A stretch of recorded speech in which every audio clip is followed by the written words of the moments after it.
Students, welcome back to cellar learning. മക്കളെ, നമ്മളെല്ലാവരും ഇതാ സോഷ്യൽ എക്സാമിന് റെഡി ആയിക്കൊണ്ടിരിക്കുക. ടീച്ചേഴ്സും മക്കളും എല്ലാവരും റെഡി ആയിരിക്കുക അല്ലേ? സോ നമുക്ക് നാളെയാണ് നമ്മൾ അടിപൊളിയായിട്ട് നമ്മുടെ സോഷ്യൽ എക്സാം എഴുതാൻ പോകുന്നത്. സോ എക്സാമിന് മുന്നോടിയായിട്ട് നമുക്കൊരു ക്വസ്റ്റ്യൻ പേപ്പർ വർക്ക്ഔട്ട് ചെയ്ത് നോക്കിയാലോ? സോ അതിനാണ് മിസ് ഇന്ന് വന്നിട്ടുള്ളത്. അപ്പം നമ്മൾ എക്സാമിന് പോകുന്നതിന് മുന്നേ കുറച്ച് ജനറൽ ഇൻസ്ട്രക്ഷൻസ് ഒക്കെ മിസ് പറഞ്ഞുതരാം. ഓൾറെഡി നിങ്ങൾക്ക് അറിയലുണ്ടാവും. നമുക്കൊരു 3 hours ആണ് എക്സാം എഴുതാൻ കിട്ടുക. സോ ആ ഒരു 3 hours നമുക്ക് എത്ര മാർക്ക് നമുക്ക് കിട്ടണം? 80 മാർക്സ് വരെ നമ്മൾ എന്ത് ചെയ്യണം? വാങ്ങണം അല്ലേ? ആൻഡ് അതേപോലെ തന്നെ നമുക്ക് ക്വസ്റ്റ്യൻ പേപ്പേഴ്സിൽ കാണാൻ സാധിക്കും 37 ക്വസ്റ്റ്യൻസ് ആയിരിക്കും നമുക്ക് ഉണ്ടാവുക. ABCDEF എന്ന് പറഞ്ഞിട്ടായിരിക്കും നമുക്ക് ആ ഒരു സെക്ഷൻ ഉണ്ടാവുക. ഓരോ സെക്ഷനിലും ഏതൊക്കെ തരത്തിലുള്ള ക്വസ്റ്റ്യൻസ് ആണ് നമുക്കൊന്ന് ഡിസ്കസ് ചെയ്യാം. ആദ്യം നമ്മുടെ സെക്ഷൻ എ നോക്കുകയാണെങ്കിൽ 1 to 20 അല്ലേ? 1 മുതൽ 20 വരെയുള്ള ക്വസ്റ്റ്യൻസ് എന്തായിരിക്കും? MCQs ആയിരിക്കും. ഓരോന്നിന് 1 മാർക്ക് വെച്ചിട്ടായിരിക്കും നമുക്ക് അവിടെ ലഭിക്കാം. ആൻഡ് സെക്ഷൻ ബിയിലേക്ക് പോകുന്ന സമയത്ത് 21 to 24 വരെയാണ്. ഇത് വെരി ഷോർട്ട് ആൻസർ ക്വസ്റ്റ്യൻ ആണ്, വെരി ഷോർട്ട് ആൻസർ ആണ്. സോ അതുകൊണ്ട് തന്നെ 2 മാർക്സ് ആണ് ഇവിടെ നിങ്ങൾക്ക് ലഭിക്കുക. ആൻഡ് നിങ്ങൾ അവിടെ ഒരു 40 വേർഡ്സിൽ കൂടുതൽ എഴുതേണ്ട ആവശ്യമില്ല. ആൻഡ് സെക്ഷൻ സിയിലേക്ക് നമ്മൾ പോകുന്ന സമയത്ത് ഇവിടെ 25 മുതൽ 29 വരെ ആയിരിക്കും ക്വസ്റ്റ്യൻസ് നിങ്ങൾക്ക് കാണാൻ സാധിക്കുക. ഇത് ഷോർട്ട് ആൻസർ ക്വസ്റ്റ്യൻ ആണ്. 3 മാർക്സ് ആയിരിക്കും ഷോർട്ട് ആൻസർ ക്വസ്റ്റ്യൻ ലഭിക്കുക. 60 വേർഡ്സിലാണ് സെക്ഷൻ സി എഴുതേണ്ടത്. ആൻഡ് സെക്ഷൻ ഡിയിലേക്ക് പോകുന്ന സമയത്ത് 30 to 33 വരെയാണ് നമ്മുടെ എന്തെന്ന് പറയുന്നത്? സെക്ഷൻ ഡി എന്ന് പറയുന്നത്. 5 മാർക്സ് വെച്ചിട്ടായിരിക്കും, ഓരോന്നിനും 5 മാർക്സ് വെച്ചിട്ടായിരിക്കും. 120 വേർഡ്സിലാണ് സെക്ഷൻ ഡിയെ നിങ്ങൾ അപ്രോച്ച് ചെയ്യേണ്ടത്. ആൻഡ് സെക്ഷൻ ഇ എന്ന് പറയുന്നത് എന്താണ്? 34 to 36 വരെയാണ് നിങ്ങൾക്ക് അവിടെ ക്വസ്റ്റ്യൻസ് ഉണ്ടായിരിക്കാം. ആൻഡ് ഇവിടെ ആയിരിക്കും നിങ്ങൾക്ക് കേസ് ബേസ്ഡ് ക്വസ്റ്റ്യൻസ്, നമ്മുടെ കേസ് സ്റ്റഡി എന്ന് പറയുന്നത് ഈ ഒരു സെക്ഷനിലായിരിക്കും. സോ 34 മുതൽ 36 വരെ ആയിരിക്കും. അതിന്റെ കൂടെ തന്നെ എന്തുണ്ടായിരിക്കും? ഓരോ ക്വസ്റ്റ്യൻസിലും സബ് ക്വസ്റ്റ്യൻസ് കൂടെ ഉണ്ടായിരിക്കും. അത് കൃത്യമായിട്ട് വായിച്ചു നോക്കിയിട്ട് ആൻസർ ചെയ്യണം. ഈസി ആയിട്ടുള്ള ഒരു സെക്ഷനാണ്. പെട്ടെന്ന് തന്നെ നമുക്ക് അവിടെ എന്താ മാർക്സ് സ്കോർ ചെയ്യാൻ പറ്റും കേട്ടോ. അതേപോലെ തന്നെ നമുക്ക് 4 മാർക്സ് ആയിരിക്കും ഉണ്ടായിരിക്കുക. 4 മാർക്സ് ആണ് നമുക്ക് അവിടെ ലഭിക്കുക. അതൊന്ന് ശ്രദ്ധയിൽ വെക്കുക. അത് നമ്മൾ 100 വേർഡ്സിൽ എഴുതിയാൽ മതി കേട്ടോ ആ ഒരു സെക്ഷൻ എന്ന് പറയുന്നത്. ആൻഡ് നമ്മളെ സെക്ഷൻ എഫിലേക്ക് വരുന്ന സമയത്ത് നമ്മുടെ ഫൈനൽ സെക്ഷൻ ആണ്. 37 ആണ്. ഇവിടെ നിങ്ങൾക്ക് മാപ്പ് ബേസ്ഡ് ക്വസ്റ്റ്യൻസ് ആയിരിക്കും ഉണ്ടായിരിക്കാം. ഇവിടെ 5 മാർക്സ് മാപ്പ് ബേസ്ഡ് ക്വസ്റ്റ്യൻസ് ലഭിക്കും. എത്ര മാർക്സ് കിട്ടും? 5 മാർക്സ് ആണ് മാപ്പ് ബേസ്ഡ് ക്വസ്റ്റ്യൻസിന് ലഭിക്കുക. ആൻഡ് ഇവിടെ 2 പാർട്സ് ആയിട്ടായിരിക്കും നമുക്ക് ഉണ്ടാവുക. ഹിസ്റ്ററിന്നും ക്വസ്റ്റ്യൻസ് ഉണ്ടായിരിക്കും, അതേപോലെ തന്നെ ജിയോഗ്രഫിന്നും ക്വസ്റ്റ്യൻസ് ഉണ്ടായിരിക്കും. 37A 37B എന്ന് പറഞ്ഞിട്ടുണ്ടായിരിക്കും. ഹിസ്റ്ററിന്ന് 2 മാർക്സും ജിയോഗ്രഫിന്ന് 3 മാർക്സും ഉള്ള എന്തായിരിക്കും ഉണ്ടായിരിക്കാം? നമ്മളെ മാപ്പ് ബേസ്ഡ് ക്വസ്റ്റ്യൻ ആയിരിക്കും ഉണ്ടായിരിക്കാം. സോ ഔട്ട് ഓഫ് 5 മാർക്സ് ആയിരിക്കും ഇവിടെ എന്റെ മക്കള് വാങ്ങേണ്ടത്. ഓക്കെ, ഇതാണ് നമ്മളെ എക്സാമിന് എന്താ ഒരു ഓവറോൾ സെക്ഷൻ എന്ന് പറയുന്നത്. ഇങ്ങനെയായിരിക്കും നമുക്ക് എന്താണ് ഓരോ സെക്ഷൻ ബൈ ആയിട്ട് ക്വസ്റ്റ്യൻസും കാര്യങ്ങളൊക്കെ ചോദിക്കാം. അപ്പൊ ടോട്ടൽ എത്ര സെക്ഷൻസ് ഉണ്ട്? എഫ് വരെ ഉണ്ട്, A to F വരെ ഉണ്ട്. ഓരോ സെക്ഷനും കിട്ടുന്ന മാർക്സ് ഒക്കെ നമ്മൾ എന്ത് ചെയ്തു? ഡിസ്കസ് ചെയ്തു. ഓക്കെ, ഇനി നമുക്ക് എങ്ങോട്ട് പോകാം? ക്വസ്റ്റ്യൻ പേപ്പേഴ്സ് വർക്ക്ഔട്ട് ചെയ്യാം. സോ ആദ്യം നമ്മൾ വർക്ക്ഔട്ട് ചെയ്യാൻ പോകുന്നത് നമ്മുടെ സെക്ഷൻ എ ആണ്. ഇവിടെ എത്ര ക്വസ്റ്റ്യൻസ് ആ? 20 ക്വസ്റ്റ്യൻസ് ആണ് ഉണ്ടാവുക. ഓരോ ക്വസ്റ്റ്യൻസിന് എത്ര മാർക്ക് വീതാ? 1 മാർക്ക് വീതാ അല്ലെ? ഓക്കെ, അപ്പൊ മിസ് ഇവിടെ ഓരോ ക്വസ്റ്റ്യൻ കാണിക്കുമ്പോൾ എന്റെ മക്കൾ എന്ത് ചെയ്യാം? അത് ആൻസർ ചെയ്ത് പോവാം. ഓക്കെ, ആൻസർ ചെയ്ത് പോകില്ലേ? സോ ഫസ്റ്റ് ക്വസ്റ്റ്യൻ നമുക്ക് നോക്കാം. Identify the correct option that describe the act given below. ശ്രദ്ധിക്കണടാ, the act was passed by the impartial legislative council. ആരാണ് പാസ് ചെയ്തത്? ആരാണ് ഇവിടെ ഈ ആക്ട് പാസ് ചെയ്തത് മക്കളെ? ഇംപീരിയൽ ലെജിസ്ലേറ്റീവ് കൗൺസിൽ ആണ്. ഇംപാർഷ്യൽ അല്ല, ഇംപീരിയൽ ലെജിസ്ലേറ്റീവ് കൗൺസിൽ ആണ്. It gave power to the government to repress political activity and it empowered the government to detain political prisoners without trial. So, ഇതിൽ ഏത് Acta വരുന്നത്? Rowlatt act ഉണ്ട്, vernacular act ഉണ്ട്, government of India act, inland emigration act. ഏത് act ആണെന്ന് എന്റെ മക്കളൊന്ന് വേഗം പറഞ്ഞോളൂ കേട്ടോ. അപ്പൊ മിസ് ആക്ട് ഒന്ന് പറഞ്ഞു തരാം. ഏത് ആക്ട് ആണ്? യെസ്, നമ്മുടെ റൗലറ്റ് ആക്ട് ആണ്. റൗലറ്റ് ആക്ട് പറഞ്ഞതൊക്കെ ശരിയാണ് കേട്ടോ. അപ്പൊ എന്റെ മക്കൾ എന്ത് ചെയ്യാം? മിസ് ഇത് ഡിസ്കസ് ചെയ്യുന്നതിന് മുന്നേ തന്നെ എല്ലാവരും ഒരു പേപ്പറും പെന്നും കാര്യങ്ങളും എടുത്തു വെക്കാം. ഓരോ ക്വസ്റ്റ്യൻ ചോദിക്കുന്ന സമയത്ത് നിങ്ങൾ അതിന് ആൻസർ ചെയ്തിട്ടുണ്ടെങ്കിൽ എന്ത് ചെയ്യാം? അവിടെ 1 എന്നിട്ട് കൊടുക്കുക. എന്നിട്ട് ഫൈനൽ ആയിട്ട് ഈ ഒരു സെക്ഷൻ നമ്മൾ ഇന്നത്തെ ഒരു കോണൽ വീഡിയോ സെക്ഷൻ എൻഡ് ചെയ്യുന്ന സമയത്ത് ഇതെല്ലാം കണ്ടു കഴിഞ്ഞിട്ട് എത്രയാണോ മക്കൾക്ക് 80 കിട്ടിയത് എന്നൊന്ന് കമന്റ് ചെയ്യണം കേട്ടോ. സോ 80 നമുക്ക് 18 കിട്ടിയിട്ടുണ്ടെങ്കിൽ സുഖമായിട്ട് നമുക്ക് എന്താണ് നല്ല മാർക്കോട് കൂടെ നമ്മൾ പാസ്സായി. നല്ല മാർക്കല്ല, ഫുൾ മാർക്കോട് കൂടെ നമ്മൾ പാസ്സാവും. അല്ലെങ്കിൽ എവിടെയാണ് നമുക്ക് മിസ്റ്റേക്കുകൾ വന്നതെന്ന് നമുക്ക് മനസ്സിലാക്കാൻ സാധിക്കും. സോ ഒരു ക്വസ്റ്റ്യൻ കഴിഞ്ഞു, അതിന് റൗലറ്റ് ആക്ട് എന്ന ആൻസർ പറഞ്ഞിട്ടുണ്ടെങ്കിൽ കറക്റ്റ് ആണ്. എല്ലാവരും 1 മാർക്ക് കിട്ടുള്ളൂ കേട്ടോ. ഓക്കെ, നമ്മളെ നെക്സ്റ്റ് ക്വസ്റ്റ്യൻ എന്ന് പറയുന്നത് എന്താ? Which place in India has an artificial lake to conserve water that dates to 11th century? മക്കളെ 11ാം നൂറ്റാണ്ടിലെ കാര്യമാണ്. എവിടെയാണ്? ഡൽഹി, ഭോപ്പാൽ, മുംബൈ, കൊൽഹാപൂർ. എവിടെയാണ്? യെസ്, കറക്റ്റ് ആൻസർ നമ്മുടെ ഭോപ്പാലാണ് കേട്ടോ. കറക്റ്റ് ആൻസർ ഏതാണ്? ഭോപ്പാലാണ് കറക്റ്റ് ആൻസർ. ഓക്കെ, ദെൻ അടുത്ത question. Which of the following option represent potential measures that can be taken to mitigate the threats posed on the tiger population and biodiversity? Geography എന്നുള്ള question ആണ്. So options ഇവിടെ miss കൊടുത്തിട്ടുണ്ട്. Banning hunting, giving legal protection to the habitants and restricting trade in wildlife. അതൊന്നാണ്. Second one, prohibiting the visit of public into the forest area. അടുത്തത് എന്താ? Establishing wildlife sanctuaries and national park. Next, converting forest into reserved and protected forest. So ഇതിൽ ഏതാണ് correct ആയിട്ട് വരുന്നത്? ഏത് statement ആണ് correct? ഇതൊരു statement based question ആണ്. ഏത് സ്റ്റേറ്റ്മെന്റ് കറക്റ്റ് ആയിട്ട് വരുന്നത്? Statement A, B, C, D. ഏത് സ്റ്റേറ്റ്മെന്റ് ആണ്? യെസ്, നമ്മളെ ഓപ്ഷൻ ഡി ആണ്. അതായത് സ്റ്റേറ്റ്മെന്റ് 1, 3, 5 ആണ്. 1, 3, 5 ഏതൊക്കെയായിരുന്നു നമുക്ക് നോക്കാം. യെസ്, നമുക്ക് ഓൾറെഡി അറിയാം. ബാനിങ്ങും കാര്യങ്ങളൊക്കെ ഉണ്ടായിരുന്നു അല്ലെ. നമ്മളെ ടൈഗർ പോപ്പുലേഷൻ കുറയാനുള്ള ഒരു റീസൺ എന്താണ്? നമ്മൾ വേട്ടയാടുന്നൊക്കെയാണ്, ഹണ്ടിങ്ങും അതൊക്കെയായിരുന്നു. സോ അത് ബാൻ ചെയ്തു, ഒരു ലീഗൽ പ്രൊട്ടക്ഷൻ ലഭിച്ചു അല്ലെ. അതേപോലെ ഏതാണ്? തേർഡ് വൺ ഉണ്ട്, എസ്റ്റാബ്ലിഷ് വൈൽഡ് ലൈഫ് സാങ്ച്വറീസും നാഷണൽ പാർക്ക് എന്ത് ചെയ്തു? സ്റ്റാർട്ട് ചെയ്തിട്ടുണ്ടായിരുന്നു. ആൻഡ് ദ ലാസ്റ്റ് വൺ എന്താണ്? Converting forest into reserved and protected forest. നമ്മുടെ ഫോറസ്റ്റ് നമ്മൾ എന്താക്കി? റിസർവ്ഡ് ആയിട്ടും അതേപോലെ തന്നെ പ്രൊട്ടക്റ്റഡ് ഫോറസ്റ്റും ആയിട്ട് നമ്മൾ ഫോറസ്റ്റിനെ മാറ്റി.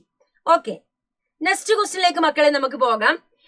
When many countries of Europe came together to form the European Union, Dash was chosen as its headquarters. ഏതായിരുന്നു മക്കളെ യൂറോപ്യൻ യൂണിയന്റെ ഹെഡ്ക്വാർട്ടേഴ്സ് ആയിട്ട് അവർ കണ്ടിട്ടുണ്ടായിരുന്നത്? Brussels, Paris, London, Zurich. ഏതായിരുന്നു കറക്റ്റ് ആൻസർ എന്ന് പറയുന്നത്? വേഗം ഒന്ന് പറഞ്ഞോളൂ കേട്ടോ, വേഗം പറഞ്ഞോളൂ. ഏതാണ്? യെസ്, നമ്മളെ കറക്റ്റ് ആൻസർ എന്ന് പറയുന്നത് നമ്മുടെ ബ്രൂസൽസ് ആണ് കറക്റ്റ് ആൻസർ ആയിട്ട് വരുന്നത്. ഓക്കെ, then അടുത്ത ക്വസ്റ്റ്യനിലേക്ക് നമുക്ക് പോകാം. Which of the following statements accurately distinguishes between majoritarianism and power sharing? So ഇത് നമ്മുടെ പൊളിറ്റിക്കൽ സയൻസിൽ ഒരു ക്വസ്റ്റ്യൻ ആണ്. PS ആണ്, പൊളിറ്റിക്കൽ സയൻസ് ആണ്. സോ മിസ് ഇവിടെ PS എന്ന് എഴുതി വെക്കുന്നുണ്ട്. അതാവുമ്പോൾ നമുക്ക് ഏതെന്നൊക്കെയാണ് ക്വസ്റ്റ്യൻ വരുന്നത് മനസ്സിലാക്കാൻ സാധിക്കും. ഏറ്റവും കൂടുതൽ ഏതാണ് നമ്മൾ ഇന്ന് ഡിസ്കസ് ചെയ്തതെന്ന് മനസ്സിലാക്കാൻ സാധിക്കും. സോ പൊളിറ്റിക്കൽ സയൻസ് എന്നൊരു ക്വസ്റ്റ്യൻ ആണ്. എന്താണെടാ? മെജോറിറ്റേനിസം emphasizes the dominance of the majority community, while power sharing emphasizes the sharing of power among the different groups. അത് തന്നെയാണ് ഫസ്റ്റ് ഓപ്ഷൻ തന്നെയാണ് കറക്റ്റ് ആൻസർ എന്ന് പറയുന്നത് അല്ലെ. അപ്പൊ നമ്മൾ മെജോറിറ്റീസും അതേപോലെ തന്നെ പവർ ഷെയറിംഗ് ആയിട്ട് റിലേറ്റ് ചെയ്തിട്ടുള്ള കാര്യമാണ് ഇവിടെ ചോദിക്കുന്ന. ഏത് സ്റ്റേറ്റ്മെന്റ്സ് ആണ് അക്യുറേറ്റ് ആയിട്ട് വന്നതെന്നാണ് അത് നമ്മൾ ഇവിടെ പറഞ്ഞു കഴിഞ്ഞു. മെജോറിറ്റീസും emphasize the dominance of the majority community. Majority കമ്മ്യൂണിറ്റിന്റെ ഡോമിനൻസിനെയാണ് അവിടെ എന്താ മെജോറിറ്റേറിയനിസം എന്ന് പറയുന്നത്. നേരെ മറിച്ച് നമ്മൾ പവർ ഷെയറിംഗ് എന്ന് പറയുമ്പോൾ എന്താണ്? അവിടെ പവർ ആർക്കൊക്കെയാണ് ഷെയർ ചെയ്യുന്നത്? ഡിഫറെന്റ് ഗ്രൂപ്പ്സിന് അല്ലെ. ഡിഫറെന്റ് ഗ്രൂപ്പ്സിന് ഷെയർ ചെയ്യുന്നതാണ് അവിടെ നമുക്ക് കാണാൻ പറ്റുന്നത്. Okay, then next question. So അതിന്റെ ആൻസേഴ്സ് ഇതാ ഇവിടെ കൊടുത്തിട്ടുണ്ട്. And there are two statements marked as assertion A and reason R. Mark your answer as per the code provided below. Assertion ആണ് പറയുന്ന മക്കളെ. So democracies are based on political equality. PS എഴുതുന്നത് political science എന്ന് വന്ന question ആണ് കേട്ടോ. PS എഴുതുന്നത് democracies are based on political equality. അതിന്റെ റീസൺ ആയിട്ട് പറയുന്നത് എന്താണ്? All individuals have equal say in electing representative. ഇതിൽ ഏതാണ് കറക്റ്റ്? ഒന്ന് പറയുന്നുണ്ട് ബോത്ത് എയും ആറും എന്താണ്? ട്രൂ ആണ്. ആൻഡ് പിന്നെന്താ? Both A and R R true. R is A correct explanation of A. എന്റെ കറക്റ്റ് എക്സ്പ്ലനേഷൻ ആണ് both A and R true and R is not the correct explanation. അടുത്തത് എയും ആറും കറക്റ്റ് ആണ്, അടുത്തത് എയും ആറും റോങ് ആണ്. കറക്റ്റ് ആൻസർ ഏതാണ്? യെസ്, നമ്മുടെ കറക്റ്റ് ആൻസർ എന്ന ഓപ്ഷൻ എ ആണ്. അതായത് democracy are based on the political equality base ചെയ്തിട്ടാണ് നമ്മുടെ ഡെമോക്രസി നമുക്കുള്ളത് അല്ലെ. All individual have equal say in electing representative. എല്ലാവർക്കും എന്താണ് ഒരു ഡെമോക്രാറ്റിക് കൺട്രിയിൽ എല്ലാവർക്കും വോട്ട് ചെയ്യാനുള്ള അവകാശമുണ്ട്. അവിടെ കാസ്റ്റോ അല്ലെങ്കിൽ ക്രീഡോ ജെൻഡറോ പ്ലേസോ ബർത്തോ ബേസ് ചെയ്തിട്ടുള്ള ഒരു ഡിസ്ക്രിമിനേഷനും കാണാൻ പറ്റുന്നില്ല. So both A and R എന്താ ട്രൂ ആണ്. ആൻഡ് എന്താണ് R is the correct explanation of A. Okay, clear ആയില്ലേ?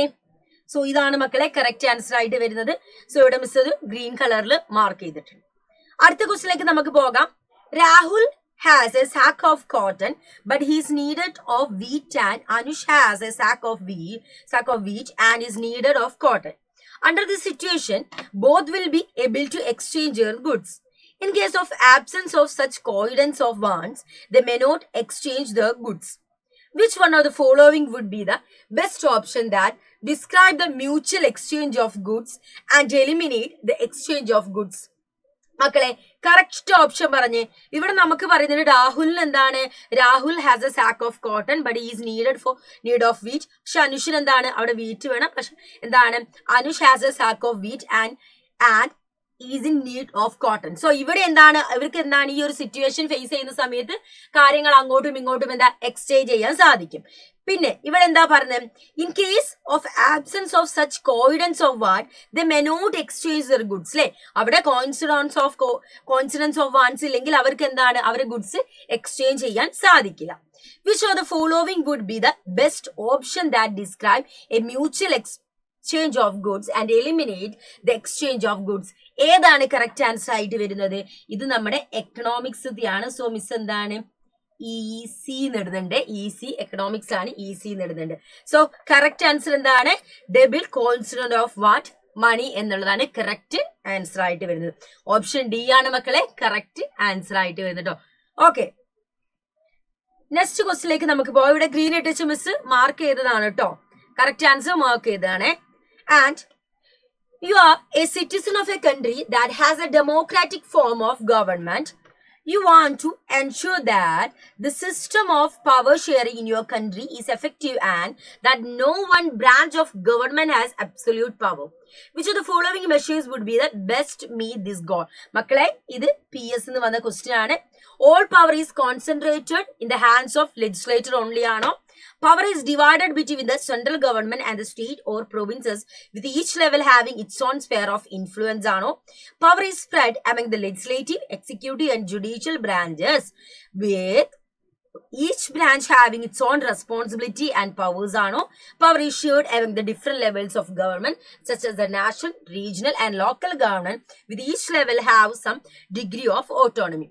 ഇവിടെ എന്താണ് കറക്റ്റ് ആൻസർ? നമ്മുടെ ഓപ്ഷൻ സി ആണ് കറക്റ്റ് ആൻസർ ആയി വരുന്നത്. കാരണം power is separated among the legislator.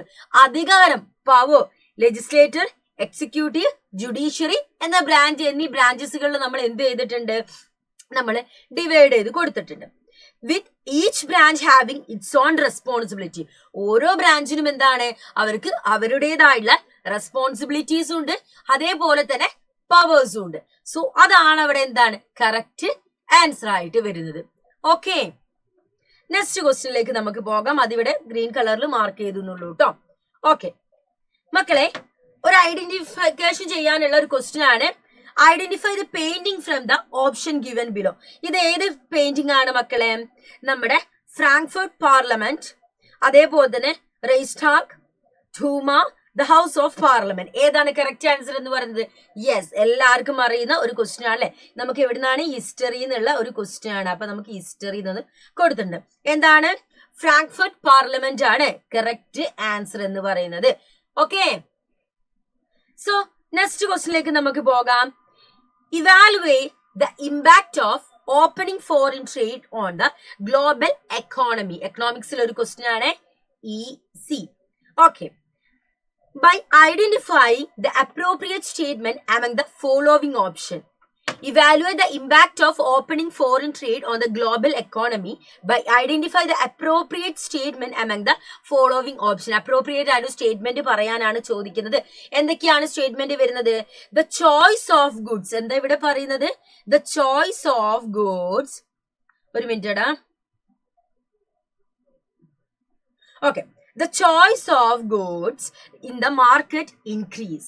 Producers from two countries closely compete against each other despite the distance between the location. അല്ലെ, നമ്മൾ ഏത് ലൊക്കേഷനിലാണോന്നില്ല, നമ്മൾ ലോകത്തുള്ള പല ആളുകളുമായിട്ട് നമ്മൾ കോമ്പീറ്റ് ചെയ്തുകൊണ്ടേയിരിക്കുന്നു.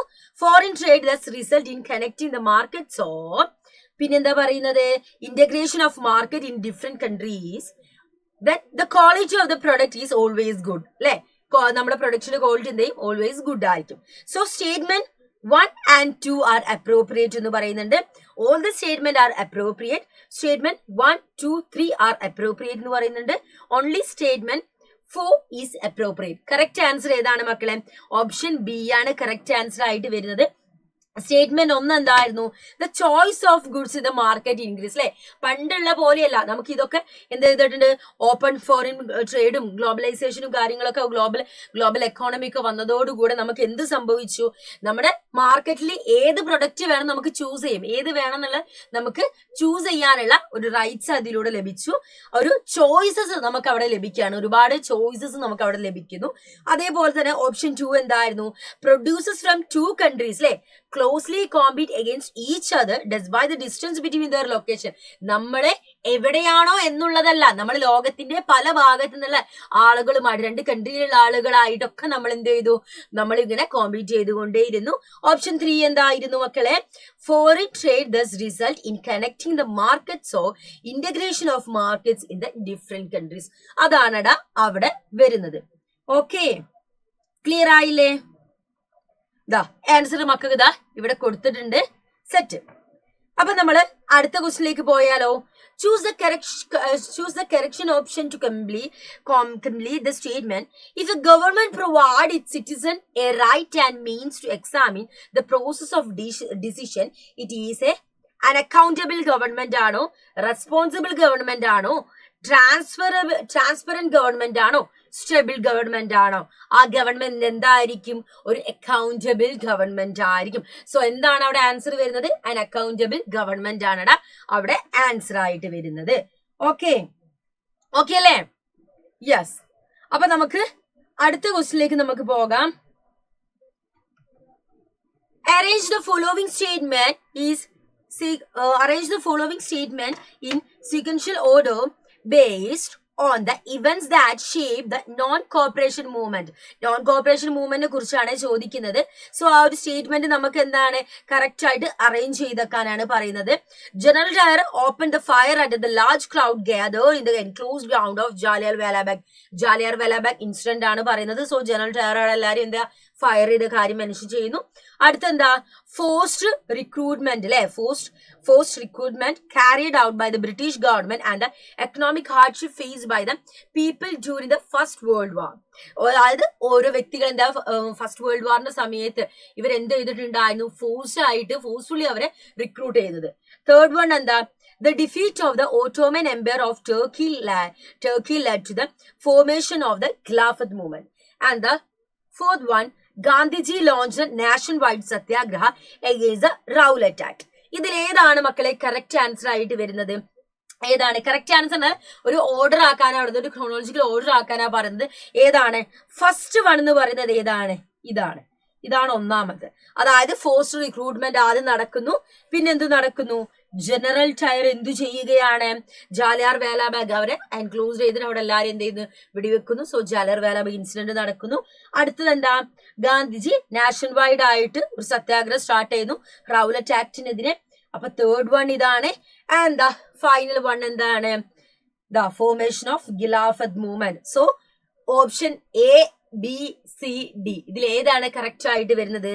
നമ്മുടെ ബി ആണ് കറക്റ്റ് ആയിട്ട് വരുന്നത്. യെസ്, 2, 1 അല്ലെ. ഫസ്റ്റ് നമ്മൾ എന്ത് ചെയ്തു? യെസ്, 1. മക്കളെ നോക്കിയ 1 ആണ് മാർക്ക് ചെയ്തിട്ടുള്ളത്. ആൻഡ് 2 ഏതായിരുന്നു? 2 and the 4 and the 3 then 4. So ഇങ്ങനെയാണ് നമുക്ക് കറക്റ്റ് ആൻസർ ആയിട്ട് വരുന്നത്.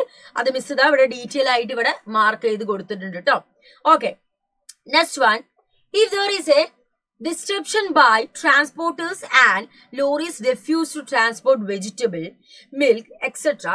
from rural area to urban area, food will become a scarce in urban areas. Less food എന്ത് ചെയ്യും അവിടെ അർബൻ ഏരിയസിൽ ഭയങ്കര സ്കെയർ ആയിട്ട് ലഭിക്കുള്ളൂ. Whereas the farmers will be unable to sell their products. Which of the following sectors will be affected due to the situation started above? So farmers എന്ത് ചെയ്യാണ്, അവര് products cell ചെയ്യാൻ വേണ്ടി തയ്യാറാകുന്നില്ലെങ്കിൽ ഏത് സെക്ടറിനെ ആയിരിക്കും ഇവിടെ എഫക്ട് ചെയ്യാം? പ്രൈമറി സെക്കൻഡറിനെയാണോ, സെക്കൻഡറി ആൻഡ് ടേഴ്ഷറിനെയാണോ, അല്ലെങ്കിൽ ടേഴ്ഷറി പ്രൈമറി സെക്കൻഡറി ആണോ, അല്ലെങ്കിൽ ടേഴ്ഷറി പ്രൈമറി ആണോ? ഏത് സെക്ടറിനെയാണ് എഫക്ട് ചെയ്യുക? ടേഴ്ഷറി സെക്ടറിന്, സർവീസ് സെക്ടറിനെ എഫക്ട് ചെയ്യും, primary sector and the secondary sector. So correct answer ഏതാണ്? ഓപ്ഷൻ സി ആണ് മക്കളെ കറക്റ്റ് ആൻസർ എന്ന് പറയുന്നത് കേട്ടോ. ഓക്കെ, ദെൻ നെക്സ്റ്റ് ക്വസ്റ്റിനിലേക്ക് നമുക്ക് പോകാം. ഇഫ് ദർ ഈസ് എ അതിന്റെ ആൻസർ ആണ് മക്കൾ ഇവിടെ കാണുന്നത്. Consider the statement given below and choose the correct answer. So statement മക്കൾ ഇവിടെ കൊടുത്തിട്ടുണ്ട്. Statement 1, statement 2. സ്റ്റേറ്റ്മെന്റ് 1 എന്താ? Western printing technique and mechanical press were imported in the late 19th century as Western powers established the outpost in China. Statement 2 എന്താണ്? Beijing became the hub of the new print culture, catering to Western style schools. So option A, B, C, D എന്നാണ് ചോദിച്ചത്. Statement 1 ആണോ correct? Statement 1 എന്താണ് കൊടുക്കുന്നത്? Statement 2. അതേപോലെ തന്നെ statement 1 and 2 are incorrect. Both statement 1 ഉം 2 എന്താണ് കറക്റ്റ് എന്ന് പറഞ്ഞാണ് കൊടുത്തത്. സോ ഇവിടെ കറക്റ്റ് സ്റ്റേറ്റ്മെന്റ് ഏതാ മക്കളെ വരുന്നത്? എന്താണ്? Statement 1 is correct and statement 2 എന്താണ് ഇൻകറക്റ്റ് ആണ് കേട്ടോ. ഓക്കെ, ക്ലിയർ അല്ലേ? അപ്പൊ നമ്മൾ സെക്ഷൻ എ പോലും കഴിഞ്ഞിട്ടില്ല. മിസ് കുറച്ചൊന്ന് സ്പീഡാക്കി നിങ്ങൾക്ക് പറഞ്ഞുതരാം കേട്ടോ. ഓക്കെ, സോ നെക്സ്റ്റ് ക്വസ്റ്റിനിലേക്ക് നമുക്ക് പോകാം. അതിന് ആൻസർ ഇപ്പൊ പറഞ്ഞതിന്റെ ആൻസർ ആണ് ഇവിടെ ഉള്ളത് കേട്ടോ. അടുത്തത്, M gave his friends clue about a type of soil that suits for growing cotton. Which of the following clue provided by M would be most useful in identify the ideal type of soil? Soil മനസ്സിലാവാൻ വേണ്ടിയിട്ട്, അതായത് ഇവിടെ ഏത് സോയിലാണ് cotton use ചെയ്യുന്നതെന്നാണ് ചോദിക്കുന്നത്. ആ soil identify ചെയ്യാൻ വേണ്ടി M എന്ത് ക്ലൂ ഒക്കെയാണ് കൊടുത്തത്? ഒന്ന്, it is well known for its capacity to hold moisture. It turns yellow when it's hydrated. It is rich in kangar and bagar nodules and it is well drained loamy soil. Clue ഏതാണ് correct? Clue 1 ആണോ? Clue 1ഉം 2 ആണോ? Clue 1ഉം 3 ആണോ? Clue 4 ആണോ? Clue 1 ആണ് മക്കളെ correct. Because എന്താണ്, ഇതിന് moisture hold ചെയ്യാനുള്ള വളരെയധികം കപ്പാസിറ്റി ഉണ്ട് കേട്ടോ. ഓക്കെ, അപ്പൊ നമ്മള് ഓപ്ഷൻ എ ആണ് നമ്മുടെ കറക്റ്റ് ആയിട്ട് വരുന്നത്.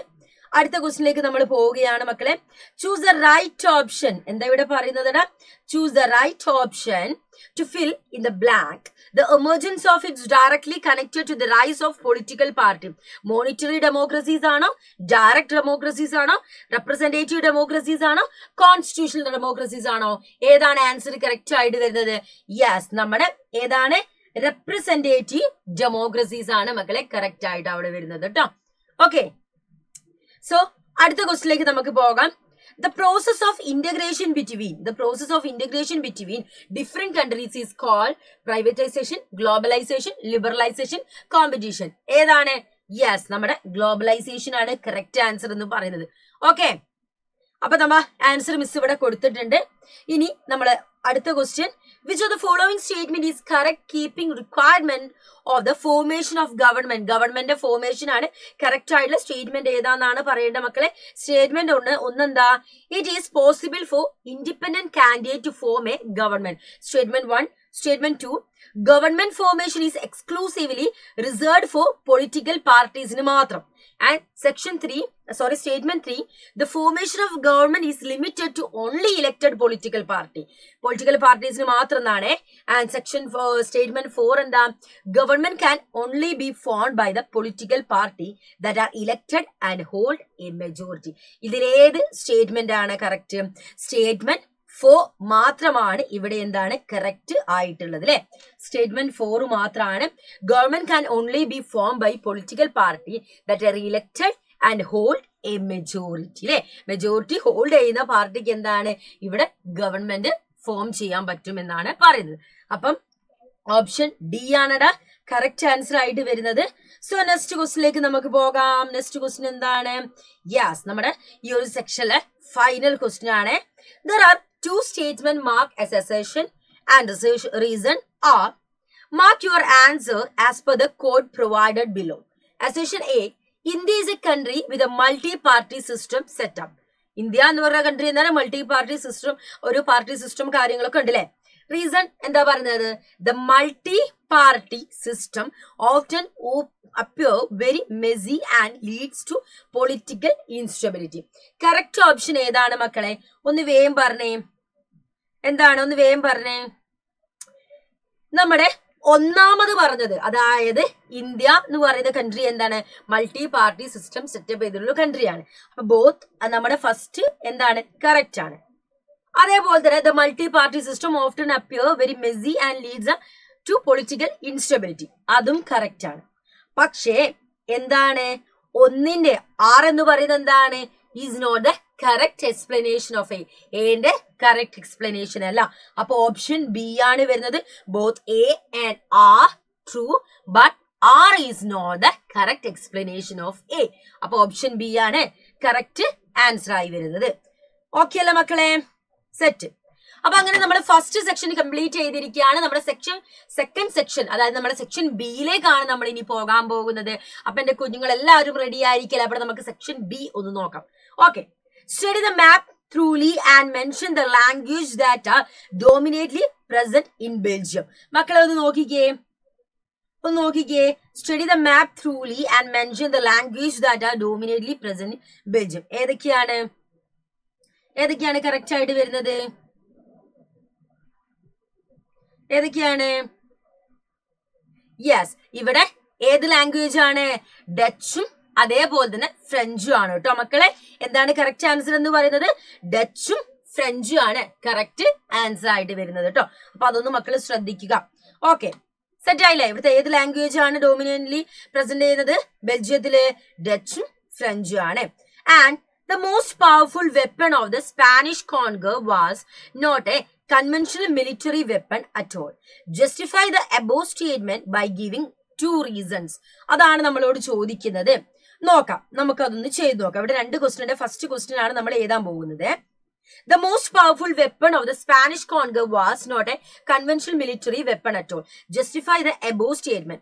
അവിടെ നമുക്ക് എന്ത് പറയാം? സ്മോൾ പോക്സ് ആൻഡ് കോൺഗേഴ്സിനെ കുറിച്ച് നമുക്ക് അവിടെ പറയാം. Portuguese and Spanish colonialization of America was not a result of the military powers. And America's original inhabitants were not immune to smallpox. And the arrival of Europeans brought smallpox to the Americans. So the native died in a huge number. So natives എന്തായിരുന്നു അവിടെ ഒരുപാട് ആളുകൾ എന്ത് ചെയ്തു? മരണപ്പെടേണ്ട ഒരു situation വന്നു അല്ലെ. എന്ത് കാരണമായിരുന്നു? സ്മോൾ പോക്സ് കാരണമായിരുന്നു. അപ്പൊ അത് നമുക്ക് എന്താ അവിടെ കൊടുക്കാം. ഓക്കെ, അപ്പൊ ഇവിടെ നമുക്ക് എന്താണ്? Military weapon Spanish conquer was not a conventional military weapons at all. മൊത്തമായിട്ട് നമുക്കൊരു മിലിറ്ററി വെപ്പൺസ് വെച്ചിട്ടില്ല അവരെന്ത് ചെയ്തത്? കോൺഗർ ചെയ്തത്, പരാജയപ്പെട്ടത് നമുക്ക് അവിടെ പറയാൻ സാധിക്കില്ല. ഓക്കെ, അടുത്ത question. The decimation of the Native American population had the Spanish and Portuguese conquer the Americans. Clear ആയില്ലേ? സെറ്റ് ആയില്ലേ? ഇവിടെ മിസ് ഇതാ ഒരു NCERT കോർണർ കൊടുത്തിട്ടുണ്ട്. കോൺഗസ്റ്റ്, ഡിസീസ് ആൻഡ് ട്രേഡ് എന്ന് പറഞ്ഞിട്ട് എന്ത് ചെയ്തിട്ടുണ്ട്? ഒരു കോർണർ ഇവിടെ കൊടുത്തിട്ടുണ്ട്. അപ്പൊ ഈ ഒരു കോർണർ മക്കളെ ശ്രദ്ധിക്കുക. അപ്പൊ ഈ ഒരു കോർണർ മക്കളൊന്ന് വായിച്ചു നോക്കിയാൽ മതി. മിസ് അത് ഡീറ്റെയിൽ ആയിട്ട് പറയുന്നില്ല. ഓക്കെ, നമ്മളെ ബുക്കിലുള്ള ഒരു സംഭവം തന്നെയാണ് കേട്ടോ. നിങ്ങൾക്ക് പഠിക്കാനുള്ള ഹിസ്റ്ററിയുള്ള ഒരു ഭാഗം തന്നെയാണ് മിസ് അവിടെ കൊടുത്തിട്ടുള്ളത്. ഓക്കെ, ക്ലിയർ ആയില്ലടാ? The Spanish conquerors' most powerful weapon was not a conventional military weapons. നമുക്കറിയാം എന്തുകൊണ്ടാണ്. they used germs like a smallpox which spread deep into the continent before any European could reach there. അത്രത്തോളം ഡീപ്പായിട്ട് എല്ലാവരിലേക്കും എത്തിയിട്ടുണ്ടായിരുന്ന ഒന്നായിരുന്നു നമ്മുടെ small pox എന്ന് പറയുന്നത് അല്ലെ. And Americas original inhabitants had no immunity against the diseases. അവർക്ക് അതിനെതിരെയുള്ള ഒരു ഇമ്മ്യൂണിറ്റിയോ കാര്യങ്ങളൊന്നും ഉണ്ടായിരുന്നില്ല. That came from Europe. This disease erased the whole community leading to the conquest. അവിടെയുള്ള മക്കളെ ഒരു കമ്മ്യൂണിറ്റിയുടെ മൊത്തമായിട്ട് എന്ത് ചെയ്തു? ഇറേസ് ചെയ്യാൻ വേണ്ടിയിട്ട് ഈ ഡിസീസിന് സാധിച്ചു. This biological warfare in the mid 16th century made it easy for Spanish to overpower the Americans. അപ്പൊ ഏത് നൂറ്റാണ്ട് നടന്നത്? 16th centuryയിലാണ് നടന്നത്. ഇതൊരു ബയോളജിക്കൽ വാർഫെയർ ആയിരുന്നു. സോ ഇതുകൊണ്ട് എന്ത് സംഭവിച്ചു എന്നാ പറയുന്നത്? സോ ഇത് അവർക്ക് എന്താക്കി കൊടുത്തു? made it easy for Spanish to overpower the American. കുറച്ചുകൂടി ഈസി ആക്കി കൊടുക്കാൻ സാധിച്ചു എന്നാണ് മക്കളെ അവിടെ പറയുന്നത്. ഓക്കെ, ആ ക്വസ്റ്റ്യൻ സെറ്റ് ആയില്ലേ? മിസ് ഇതിന് മുന്നേ NCERT കോർണേഴ്സ് തന്നിട്ടുണ്ട്, അത് കുറച്ചുകൂടെ ആ ക്വസ്റ്റ്യൻ ഒന്ന് ഡീറ്റെയിൽ ആയിട്ട് കൊടുത്തതാണ്. അപ്പൊ 2 മാർക്സിനാവുന്ന സമയത്ത് അത്ര നമ്മൾ എഴുതിയാൽ മതി.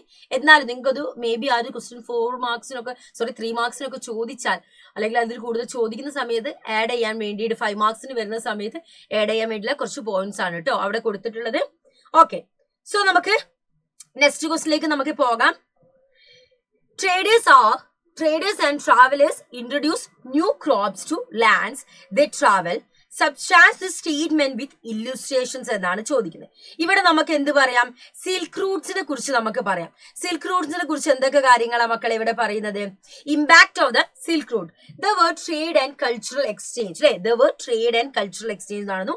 Early Christian missionaries and Muslims preached the travelers to place in Asia through the silk റൂട്ടിലൂടെയായിരുന്നു.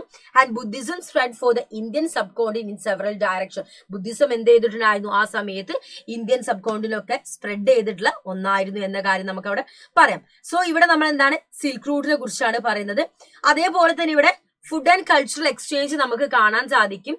Common origins of ready food stuff. Noodles in China become spaghetti in Italy when it traveled the west. Arab took pasta to Sicily in the 15th century. So ഒരു food and cultural exchange ആണ് എന്ത് ചെയ്യുന്നത് ഇവിടെ നടക്കുന്നതായിട്ട് നമുക്ക് പറയാൻ പറ്റുന്നത്. അടുത്തത് പറയുന്നത് എന്താണ്? Introduction of new crops to far off lands. The sea routes to the Americas was discovered by Christopher Columbus ആയിരുന്നു, അല്ലെ? നമ്മൾ സീ റൂട്ട്സ് കണ്ടുപിടിച്ചത്. Common foods of Asia such as the potato, soya, groundnuts, maize, tomatoes, chilies, and sweet potatoes were not known to all ancestors until about the 5th centuries ago. അതാണടാ അവിടെ നമുക്ക് എന്താ കൊടുക്കേണ്ട answer. So ഒരു 3 മാർക്സിന് നമ്മൾ എന്ത് ചെയ്യുന്നത്? അത്ര നമ്മൾ ഒരു 2 മാർക്സ് 3 മാർക്സ് വരുമ്പോൾ സെക്ഷൻ ബി ആണ്. അപ്പൊ 2 മാർക്സിന് ഇത്രയും കാര്യങ്ങളൊന്നും ഡീറ്റെയിൽ ആയിട്ട് എഴുതണ്ട. പക്ഷെ മിസ് ഇവിടെ ഡീറ്റെയിൽ ആയിട്ട് കുറച്ച് കാര്യങ്ങൾ മെൻഷൻ ചെയ്ത് വെച്ചതാണ്. സോ ഇവിടെ ഒരു NCERT കോർണറും അതിന്റെ കൂടെ നിങ്ങൾക്ക് കൊടുത്തിട്ടുണ്ട്, ഫുഡ് ആൻഡ് ട്രാവൽ എന്ന് പറഞ്ഞിട്ട്. അപ്പൊ അതെന്ത് ചെയ്യുക? അതൊന്ന് വായിച്ചു നോക്കുക കേട്ടോ. ആ ഒരു കോർണർ കൃത്യമായിട്ട് വായിച്ചു വെക്കാം. സ്ലൈഡ്സ് ഒന്ന് യൂസ് ചെയ്യാം. ദെൻ അത് ക്ലിയർ ആയില്ലടാ? ഓക്കെ, അപ്പൊ നമുക്ക് അടുത്ത ക്വസ്റ്റ്യനിൽ നോക്കാം. Miss Palani from Tamil Nadu wishes to cultivate either tea or wheat. Which one of the crops out of the two can he cultivate in his state? Substantiate your answer with any 2 reasons. So നമ്മൾ ആൻസറും അവിടെ കൊടുക്കണം, 2 റീസൺസും നമ്മൾ അവിടെ add ചെയ്യണം. അതായത് നമ്മൾ തമിഴ്നാടുവില് പലനി wish ചെയ്യുന്നത് അവർക്ക് കൾട്ടിവേറ്റ് ചെയ്യണം, ടീയോ അല്ലെങ്കിൽ വീറ്റോ. അപ്പൊ അവരുടെ ലാൻഡിൽ ഏതാണ് സ്യൂട്ടബിൾ ആവുന്നത് എന്നാണ് ചോദിക്കുന്നത്. അപ്പൊ നമ്മൾ എന്താണോ ആൻസർ അവിടെ കൊടുക്കുന്നത് അതെന്ത് ചെയ്യണം? ഡീറ്റെയിൽ ആയിട്ട് നമ്മൾ അവിടെ പറയണം. ഓക്കെ, സോ ഇവിടെ നമുക്ക് കാണാൻ സാധിക്കുന്നുണ്ട് അവിടെ warm and moist and frost free climate ഉണ്ട്. ടീന്റെ കാര്യമാണ് പറയുന്നത്. അതേപോലെ തന്നെ 150 to 200 സെന്റിമീറ്റേഴ്സോളം റെയിൻഫോൾ ഉണ്ട്. ഹിൽ സ്ലോപ്സ് ഉണ്ട്. അതേപോലെ ഫെർട്ടൈൽ ആയിട്ടുള്ള വെൽ ഡ്രെയിൻഡ് ആയിട്ടുള്ള soil ground in Assam, west Bengal, Tamil Nadu and Kerala. ഇവിടെയൊക്കെ ടീ നല്ല രീതിയിൽ നടക്കും.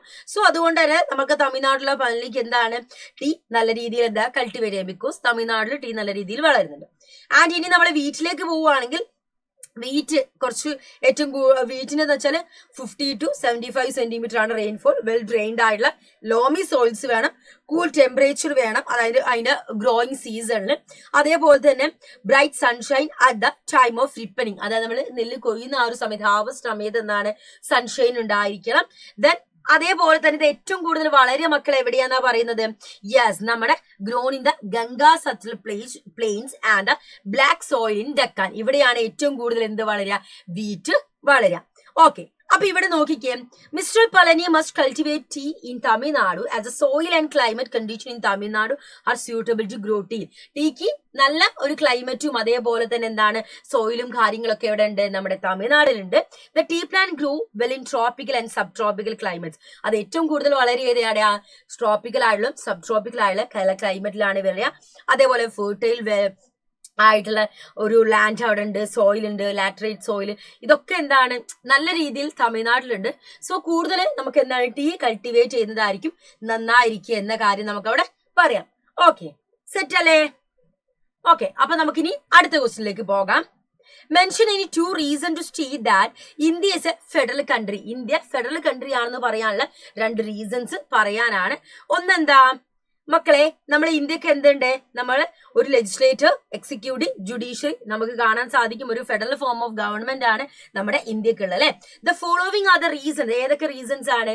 നമ്മളെ പവർ എന്ത് ചെയ്തിട്ടുണ്ട്? ഡിവൈഡ് ചെയ്തിട്ടുണ്ട്. ഇവിടെ എന്റെ നമുക്ക് കാണാം central government, state government, panchayat, municipality bodies, ഇങ്ങനെ 3 ലെവലായിട്ട് എന്ത് ചെയ്തിട്ടുണ്ട്? നമ്മളെ ഗവൺമെന്റിന്റെ പവർ എന്ത് ചെയ്തിട്ടുണ്ട്? ഡിവൈഡ് ചെയ്തിട്ടുണ്ട്. 1, 2, 3 ആയിട്ട്. സെൻട്രൽ, സ്റ്റേറ്റ്, പഞ്ചായത്ത് എന്ന് പറഞ്ഞ് 3 എണ്ണമായിട്ട് നമ്മൾ പവർ ഡിവൈഡ് ചെയ്ത് നമുക്ക് കാണാൻ സാധിക്കും അല്ലെ. അതേപോലെ തന്നെ പിന്നെന്ത് കാണാൻ സാധിക്കുന്ന മക്കളെ?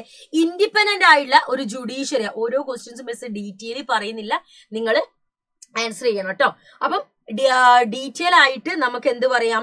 ഇതൊരു ഇൻഡിപെൻഡന്റ് ജുഡീഷ്യറി. നമ്മുടെ ഇന്ത്യയിൽ എന്തുണ്ട്? ഒരു ഇൻഡിപെൻഡന്റ് ജുഡീഷ്യറി ആണ്. സോ ആ ഒരു ജുഡീഷ്യറിയോട് ഇത് ചെയ്യരുത്, ആ നിയമം പാസ്സാക്കരുതെന്നും ഒരു പൊളിറ്റീഷ്യനൊന്നും അവിടെ പറയാൻ സാധിക്കില്ല. സോ നമ്മൾ വോട്ട് ചെയ്ത് ഇലക്ട് ചെയ്ത്, നമ്മൾ ഇലക്ഷനിലൂടെ ജനങ്ങൾ വോട്ട് ചെയ്തെടുക്കുന്നവരല്ല ആരെന്ന് പറയുന്നത്? നമ്മളെ കോർട്ടിലുള്ള ജഡ്ജികൾ എന്ന് പറയുന്നത് അതെന്താ? ഒരു ഇൻഡിപെൻഡന്റ് ജുഡീഷ്യറി ആണ്. ഒരിക്കലും എക്സിക്യൂട്ടീവിനോ അതേപോലെ തന്നെ ജുഡീഷ്യറിക്കോ കൺട്രോൾ ചെയ്യാൻ പറ്റുന്നതല്ല. It's an independent judiciary, independent ഒരു ഓർഗനൈസേഷൻ ആണ് അല്ലെ. അതേപോലെ തന്നെ നമ്മളെ റെപ്രസെന്റേഷൻ ഓഫ് സ്റ്റേറ്റ്സിനെ കുറിച്ച് പറയുന്നുണ്ട്. നമ്മുടെ രാജ്യസഭയിലായാലും അതേപോലെ തന്നെ upper house in Indian parliament upper house ആണ്. അതേപോലെ represent the state and union territories of India. നമ്മളെ യൂണിയൻ ടെറിട്ടറീസും എല്ലാവരും എന്ത് യൂണിയൻ ടെറിട്ടറീസ് മെമ്പേഴ്സും സ്റ്റേറ്റ്സിലെ മെമ്പേഴ്സും എല്ലാവരും എന്ത് ചെയ്യുന്നുണ്ട്? എല്ലാത്തിലും പാർട്ടിസിപ്പേറ്റ് ചെയ്യുന്നുണ്ട്. ലൈക്ക് നമ്മളെ പാർലമെന്റിലെ ഒരു അപ്പർ ഹൗസ് ആയ രാജ്യസഭയിൽ എന്താണ്? എല്ലാ സ്റ്റേറ്റിന്റെയും റെപ്രസെന്റേഷൻ നമുക്ക് കാണാൻ സാധിക്കും. The members of Rajya Sabha are elected by the elected members of the legislative assembly of the state and union territory. State അല്ലെങ്കിൽ യൂണിയൻ ടെറിട്ടറീസോ ഇലക്ട് ചെയ്ത മെമ്പേഴ്സ് അവരിലൂടെയാണ് എന്ത് വരുന്നത്? നമ്മളെ രാജ്യസഭയിലെ മെമ്പേഴ്സും കാര്യങ്ങളൊക്കെ ഫോം ചെയ്യപ്പെടുന്നത്. This factors contribute to India being a federal country. So ഇതൊക്കെ എന്ത് ചെയ്യുന്നുണ്ട്? പറയുകയാണ് നമ്മൾ ഇന്ത്യ എന്ന് പറയുന്ന ഒരു ഫെഡറൽ കൺട്രിയാണ്. With power is divided between the central and state government. So ഇവിടെ പവർ എങ്ങനെയാണ് ഡിവൈഡ് ചെയ്തിട്ടുള്ളത്? സെൻട്രലും സ്റ്റേറ്റും ആയിട്ട് പവർ ഡിവൈഡ് ചെയ്ത് നമുക്ക് കാണാൻ സാധിക്കും. ഓക്കെ, ക്ലിയർ ആയില്ലേ? സോ സെക്ഷൻ ബി നമ്മൾ കഴിഞ്ഞു. നമ്മൾ സെക്ഷൻ സിയിലേക്കാണ് പോകുന്നത്. അപ്പൊ സെക്ഷൻ സി നമുക്ക് ഡിസ്കസ് ചെയ്യാം. സോ സെക്ഷൻ സി എന്ന് പറയുമ്പോൾ ഫസ്റ്റ് ക്വസ്റ്റ്യൻ എന്താ? Provide evidence to support the claim that print culture had a significant impact on social lives of women in India. So, നമുക്കത് ആൻസർ ചെയ്യാം. The rise of print culture in India during the 19th century played a crucial role in awakening in the social life of women. സ്ത്രീകളുടെ ലൈഫിൽ ഒരു social awakening കൊണ്ടുവരാൻ വേണ്ടിയിട്ട് print കൾച്ചറിൽ സാധിച്ചിട്ടുണ്ട്. Especially 19th centuryയിൽ the print press allowed women to access information. So ഈ ഒരു പ്രിന്റ് കൾച്ചർ വന്നതോടുകൂടെ സ്ത്രീകൾക്ക് എന്ത് ചെയ്യാണ്? ഇൻഫർമേഷൻ ലഭിക്കുന്നു, നോളജ് ലഭിക്കുന്നു, ഐഡിയാസ് ലഭിക്കുന്നു. ഇതെല്ലാം എന്ത് ചെയ്യുന്നു? അവർക്ക് ലഭിക്കുന്നു. Women's magazine, news paper, books provided a platform for the women to express the views. സ്ത്രീകൾക്ക് അവരുടെ വ്യൂസും അവരുടെ ഐഡിയാസും ഒപ്പീനിയൻസും ഒക്കെ എന്നാ അവർ ഫേസ് ചെയ്യുന്ന സോഷ്യൽ ഇഷ്യൂസും ഒക്കെ എക്സ്പ്രസ് ചെയ്യുന്നത് ഏതിലൂടെ? മാഗസീനിലൂടെയും ന്യൂസ് പേപ്പറിലെയും ബുക്സിലൂടെ ഒക്കെ എക്സ്പ്രസ് ചെയ്തു. Such as education, gender equality, women's right and social reform. സ്ത്രീകൾക്ക് ഇതിനെ കുറിച്ചൊക്കെ എന്ത് ചെയ്തു? ഒരു പ്രിന്റ് കൾച്ചറിലൂടെ, പുസ്തകങ്ങളിലൂടെ, മാഗസീൻസിലൂടെ ഇവർക്ക് മനസ്സിലാക്കാൻ സാധിച്ചു. Liberal husbands and father began educating the women folk at home and sent them to school. അപ്പം അതേപോലെ തന്നെ പണ്ട് കാലത്ത് സ്ത്രീകളെ സ്കൂളിൽ പോകുന്ന ഒന്നും വിടില്ലായിരുന്നു. ആൺകുട്ടികളെ മാത്രം സ്കൂളിൽ പോകാൻ പറ്റുമായിരുന്നുള്ളൂ. പക്ഷെ സ്ത്രീകളെ എന്ത് ചെയ്യുക? സ്കൂളിൽ വിടാന്ന ഒരു സിസ്റ്റം കാര്യങ്ങളൊക്കെ ഒരു പ്രിന്റ് കൾച്ചറിലൂടെ നമുക്ക് എന്താ വരാൻ സാധിച്ചു. അപ്പൊ അവിടെ നമ്മൾ എന്ത് ചെയ്തു? കൊടുത്തു ആൻസർ. സോ അതേപോലെ തന്നെ ഇതിന്റെ കണ്ടിന്യൂഷൻ ആയിട്ട് പറയുന്നത് in east Bengal Rashid Devi, a young married girl in a very orthodox household, learned to read the secrecy of her kitchen and wrote her autobiography, Amar Jeeban, 1876. It was the first full-length autobiography published in Bengali language. So, idokke endana ഒരു ബംഗാളി ലാംഗ്വേജിൽ first full length ആയിട്ടുള്ള ഒരു autobiography publish ചെയ്തത് ഏതാണ്? അമർ ജിബാൻ എന്ന് പറയുന്നതാണ്. So 1876 ഇത് publish ചെയ്തത്. ഇത് പബ്ലിഷ് ചെയ്യാനൊക്കെ സ്ത്രീകൾക്ക് ഒരു ഹെൽപ്ഫുൾ ആയിട്ടുണ്ടായിരുന്നത് എന്തായിരുന്നു? നമ്മുടെ പ്രിന്റ് കൾച്ചർ ആയിരുന്നു അല്ലെ. അതേപോലെ തന്നെ the Bengali women like Kailashbashini Debi wrote books highlighting the experience of women. സ്ത്രീകളെ എക്സ്പീരിയൻസ് ഹൈലൈറ്റ് ചെയ്തിട്ട് എന്ത് ചെയ്തു? ബുക്കുകൾ എഴുതി. About how women were imprison at home. എങ്ങനെയാണ് സ്ത്രീകൾ ഒരു വീട്ടിൽ ഇംപ്രിസൺ ആവുന്നത്, and kept in ignorance face ചെയ്യുന്നത്, force to do hard domestic labour and treated unjustly by their families.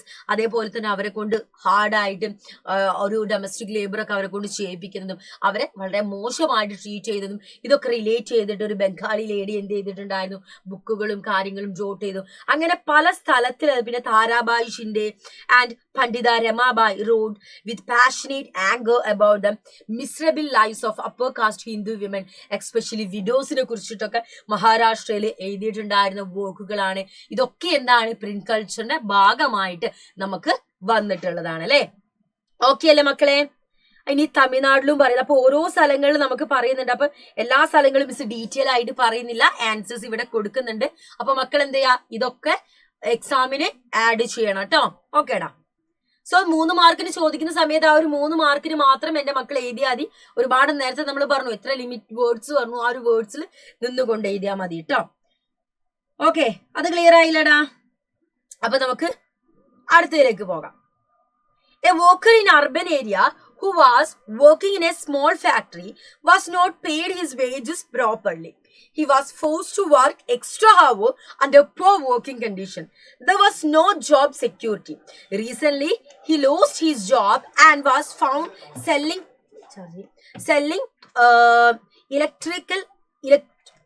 electrical items in a Puhat.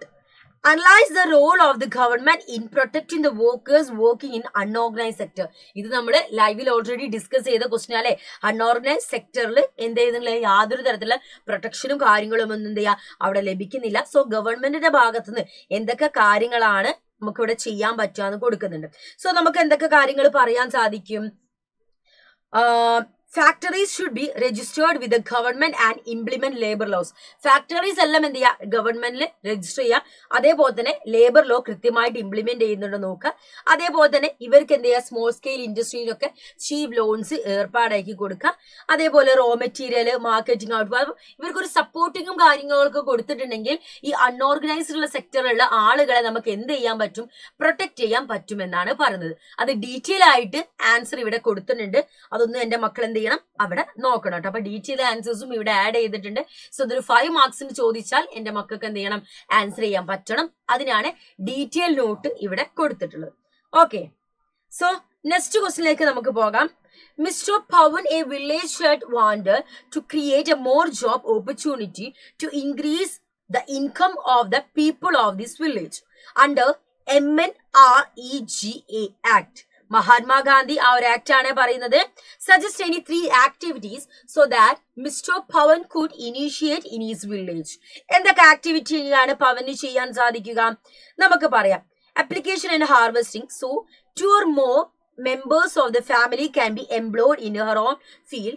Now, suppose a new dam is constructed and canals were dug to irrigate many such farmers. This could lead to a lot of employment generation within the agriculture sector itself, reducing the problem of underemployment.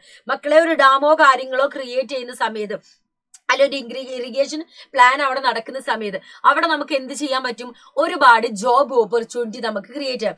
നമ്മൾ agriculture related ആയിട്ടുള്ള job opportunity നമുക്ക് അവിടെ create ചെയ്യാൻ സാധിക്കും. നമുക്ക് ചെറിയ ചെറിയ മാർക്കറ്റ്സും കാര്യങ്ങളൊക്കെ നമുക്ക് ക്രിയേറ്റ് ചെയ്യാൻ പറ്റും. ചെറിയ ചെറിയ ഷോപ്പ്, ഫുഡ് ഷോപ്പ്, വെജിറ്റബിളിന്റെ ഷോപ്പ്, അങ്ങനെ ഓരോ കാര്യങ്ങൾ നമുക്ക് ക്രിയേറ്റ് ചെയ്തിട്ടുണ്ടെങ്കിൽ എന്ത് സാധിക്കും എന്ന് പറയുന്നത്, ഈ അണ്ടർ എംപ്ലോയ്മെന്റ് നമ്മൾ ഫേസ് ചെയ്യുന്നത് നമുക്ക് ആ ഒരു പ്രോബ്ലംസ് റെഡ്യൂസ് ചെയ്യാൻ അവിടെ സാധിക്കും. അപ്പൊ ഈ ഒരു കാര്യങ്ങളൊക്കെ നമ്മൾ അവിടെ കൊടുക്കാം. ഓക്കെ, നമ്മള് ലക്ഷ്മിനെ കുറിച്ചൊക്കെ പറഞ്ഞിട്ടുണ്ടായിരുന്നു. ലക്ഷ്മിനെ പോലെ ഒരുപാട് ആളുകൾ ഓരോ പ്രോബ്ലംസ് ഒക്കെ അനുഭവിക്കുന്ന കാര്യങ്ങളൊക്കെ പറഞ്ഞായിരുന്നു. അപ്പൊ അതൊക്കെ നമുക്ക് മെൻഷൻ ചെയ്യാൻ പറ്റെങ്കിൽ ചെയ്യാം. നമുക്ക് ഓൾറെഡി കറക്റ്റ് കുറെ ആൻസേഴ്സ് അറിയെങ്കിൽ നമുക്ക് ആ ഒരു ആൻസർ മാത്രം അവിടെ എന്താ കൊടുത്താൽ മതി കേട്ടോ. ഓക്കെ, അതൊരു ഡീറ്റെയിൽ ആയിട്ടുള്ള ഇവിടെ കൊടുത്തിട്ടുണ്ട്. ഓക്കെ, സോ നമ്മുടെ MNREGA എന്ന് പറയുന്നത് എന്താണെന്ന് അറിയാം, Mahatma Gandhi national rural employment guarantee act ആണ് കേട്ടോ. അപ്പം ആ ഒരു ആക്ടിൽ പറയുന്ന കാര്യം നമുക്ക് എന്താ, നമ്മുടെ ലേക്ക് പോണ്ടും കാര്യങ്ങൾ നമുക്ക് ക്ലീൻ ചെയ്യാം. അതിലൂടെ എന്താ ഒരുപാട് ആളുകൾക്ക് ജോലി നമുക്ക് അതിലൂടെ പ്രൊവൈഡ് ചെയ്യാൻ സാധിക്കും അല്ലെ.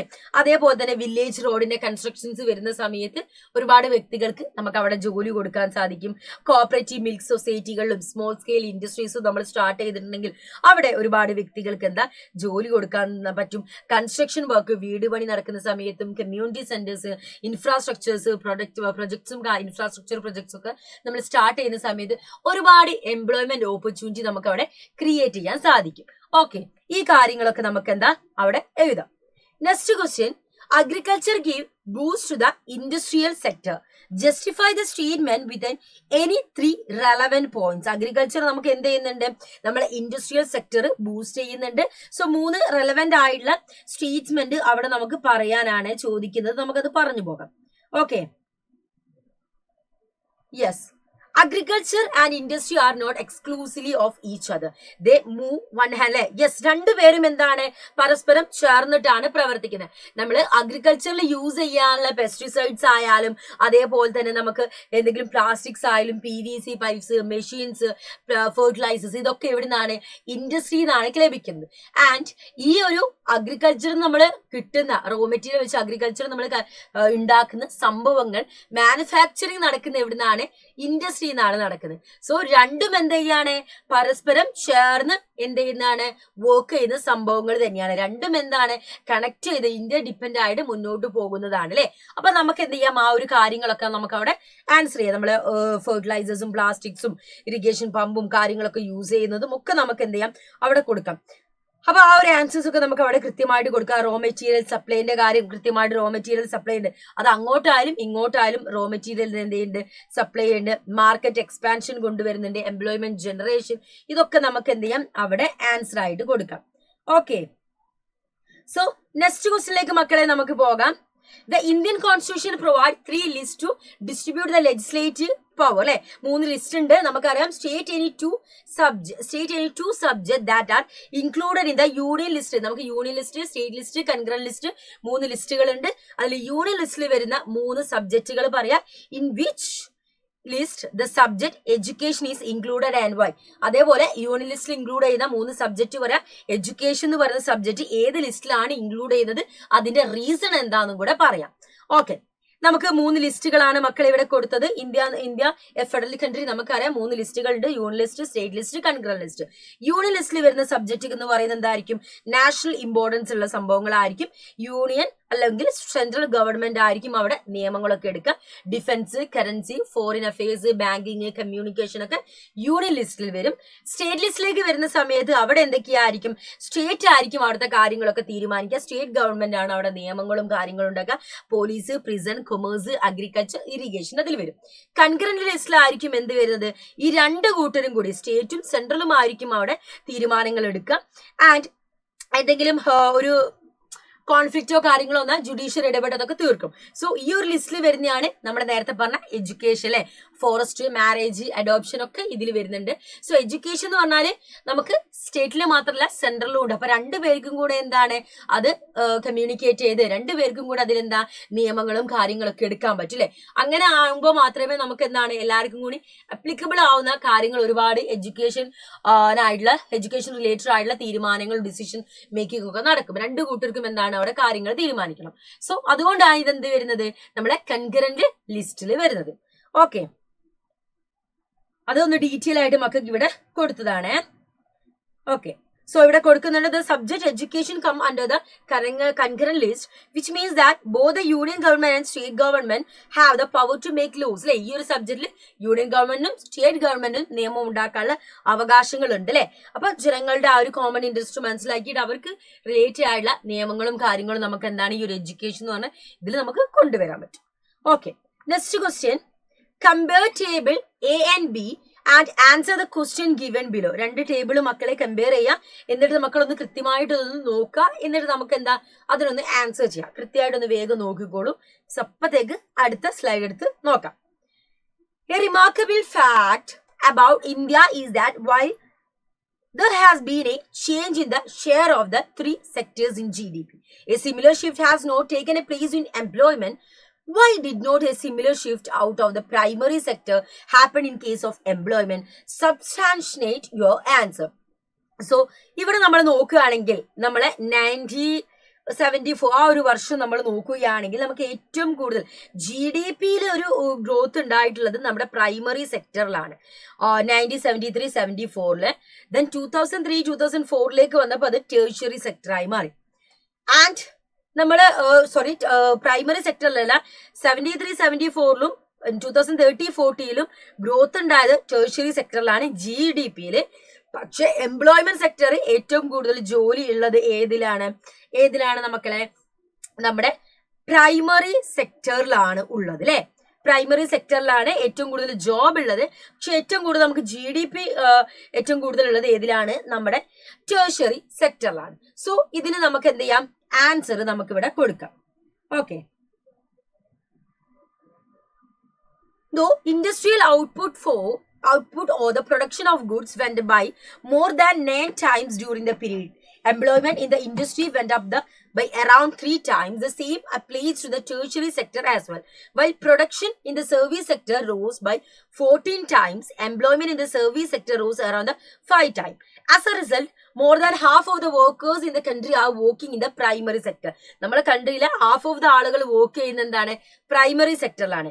Mainly in agriculture. അതേപോലെ തന്നെ നമുക്ക് എന്താ? Producing only about 1/6 of the GDP. In contrast to this, the secondary and tertiary sector produce the rest of the produce, whereas they employ less, about half the people. Does this mean that the workers in agriculture are not producing as much as they could? അവര് എന്താ അത്രത്തോളം അവരെന്താ പ്രൊഡ്യൂസും കാര്യങ്ങളും അവർക്ക് ചെയ്യാൻ പറ്റുന്നില്ല. What is mean is that there are more people in agriculture than in necessary. So അവിടെ എത്രത്തോളം ആളുകൾ വേണം അതിനെക്കാട്ടും കൂടുതൽ അവിടെ ഉണ്ട്. So even if you move few people out, production will not be affected. കുറച്ച് പേര് അതിൽ നിന്ന് മാറിയാലും പ്രൊഡക്ഷൻ എന്താ അതിനെ ദോഷകരമായിട്ട് എഫക്ട് ചെയ്യോ കാര്യങ്ങളൊന്നുമില്ല. മറ്റൊരർത്ഥ വാക്കിൽ പറയുകയാണെങ്കിൽ workers in the agriculture sector are underemployed. So ഇവരെന്താണ്? അണ്ടർ എംപ്ലോയിഡ് ആണ്. അവരവിടുന്ന് കുറച്ച് ആളുകൾ മാറിയാലും അവിടെ എന്താ ഇഷ്യൂസോ കാര്യങ്ങളോ നടക്കുന്നില്ല. സോ അവിടെ എന്താ നടക്കുന്നത്? അണ്ടർ എംപ്ലോയ്മെന്റിലേക്കാണ് പോകുന്നത്. അവിടെ വേണമെങ്കിൽ ആളുകൾക്ക് എന്താണ്?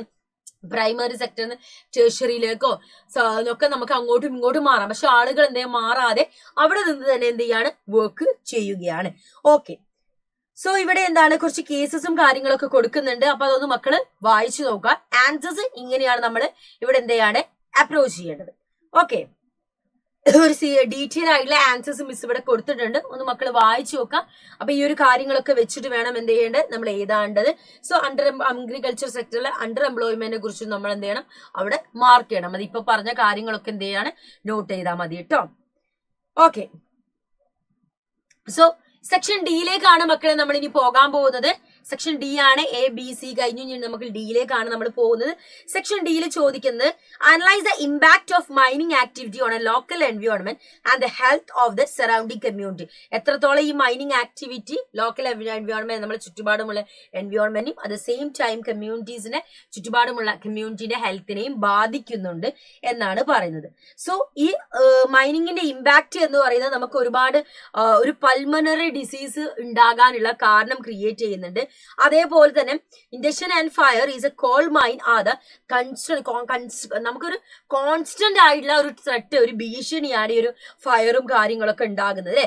അതേപോലെ തന്നെ ഇവരെ മൈനിങ് യൂഷ്വലി ഒരു എൻവയോൺമെന്റ് ഒരു നെഗറ്റീവ് ഇമ്പാക്റ്റ് ആണ്. കാരണം ഒരുപാട് ലോട്ട് ഓഫ് വേസ്റ്റ് അതിൽ നിന്ന് ഉണ്ടാകുന്നുണ്ട്.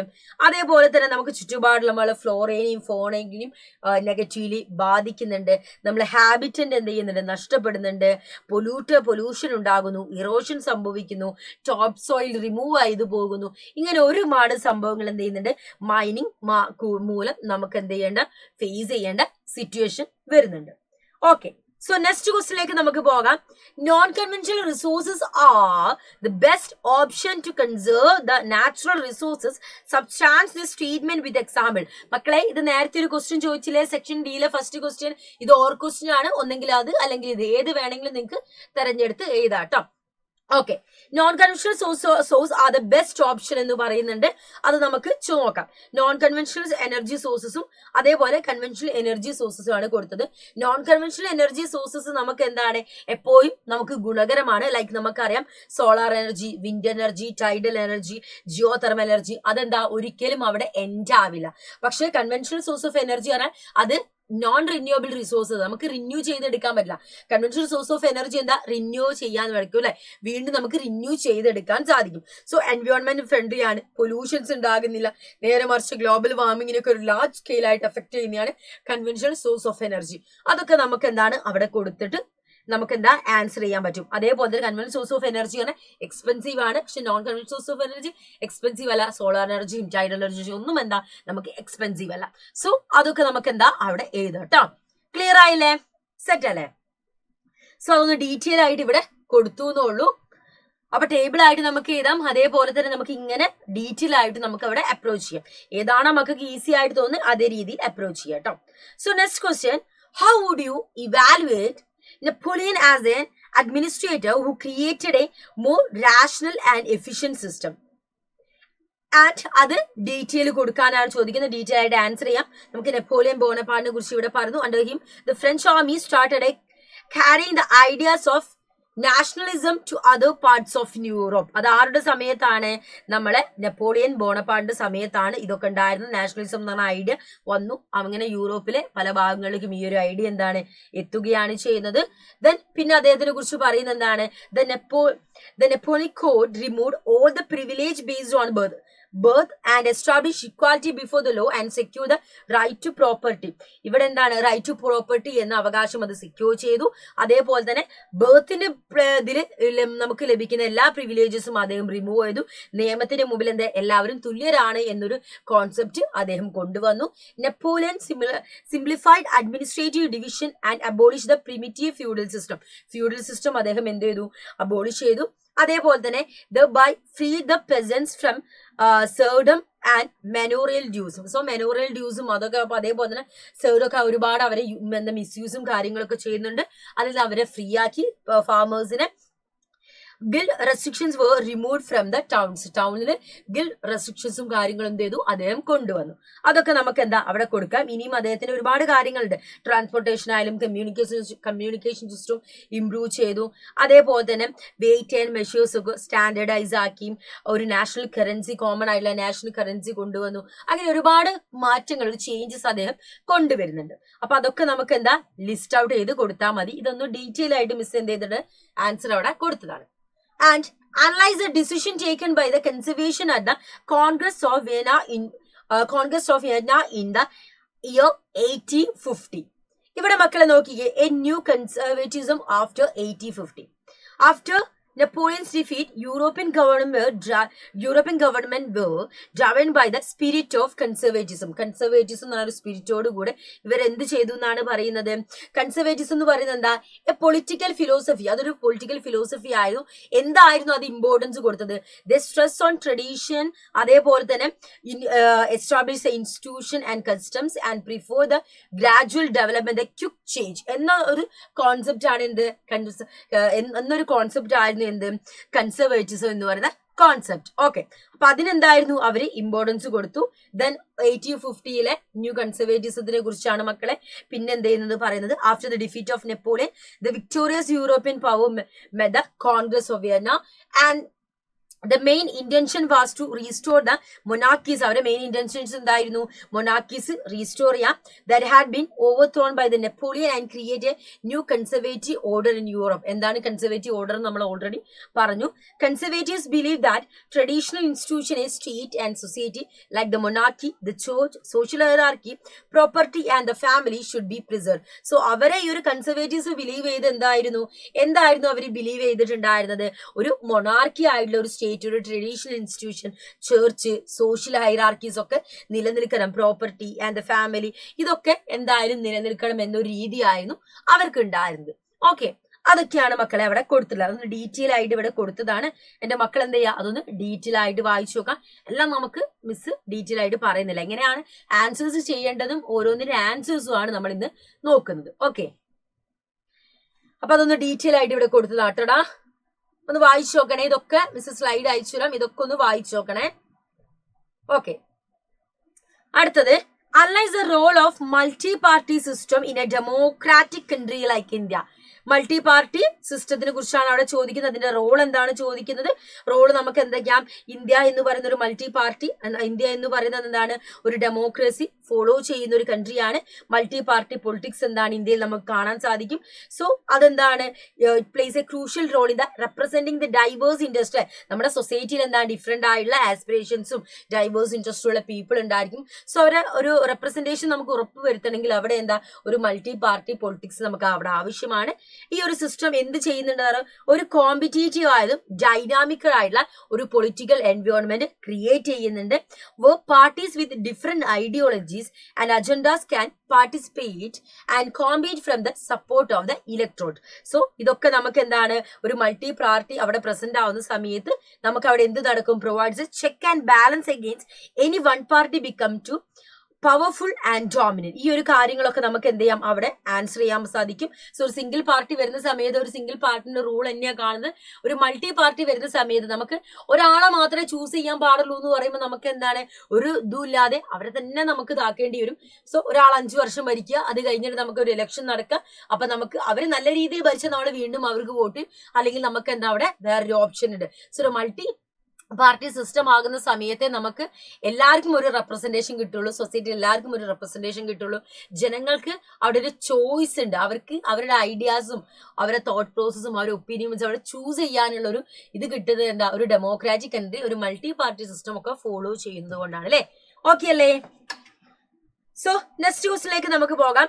Evaluate the distinction between the national and regional parties and assess the requirement for the regional party to become a national party. നോക്കിക്കേ മക്കളെ, the difference between the national party and the regional party, ഇവർ തമ്മിലുള്ള differences ആണ് നമ്മൾ നോക്കുന്നത്. National party are powerful in the nation and deal with the national issue. National issues deal ചെയ്യുന്ന ഒരു പാർട്ടിയാണ് നാഷണൽ പാർട്ടി. നാഷണൽ ലെവലിൽ അത് പവർഫുൾ ആയിരിക്കും. റീജിയണൽ പാർട്ടി വരുന്ന സമയത്ത് അവർ ലിമിറ്റഡ് ആയിരിക്കും. അവരൊരു സ്പെസിഫിക് ആയിട്ടുള്ള റീജിയനിലോ സ്റ്റേറ്റിലോ മാത്രമേ നമുക്ക് കാണാൻ പറ്റുള്ളൂ. അവിടെയുള്ള ഇഷ്യൂസും കാര്യങ്ങളൊക്കെ ആയിരിക്കും എന്ത് ചെയ്യുന്നത്, അവര് സെറ്റ് ഒക്കെ ചെയ്യുന്നത്. National parties action offer the preference to national issues over the regional problems. അവിടെയുള്ള പ്രോബ്ലംസ് ഒക്കെ നോക്കും. റീജിയണൽ പാർട്ടി എന്ത് ചെയ്യും, ആ ഒരു സ്റ്റേറ്റിൽ എന്തൊക്കെ ഇഷ്യൂസ് ഉണ്ടോ അതൊക്കെ ആയിരിക്കും നോക്കുക. Regional party must attain the following requirement to become a national party. ഒരു റീജിയണൽ പാർട്ടിക്ക് എന്ത് ചെയ്യാം, ഒരു നാഷണൽ പാർട്ടി ആയിട്ട് വളരാൻ സാധിക്കും. എന്തൊക്കെയാ?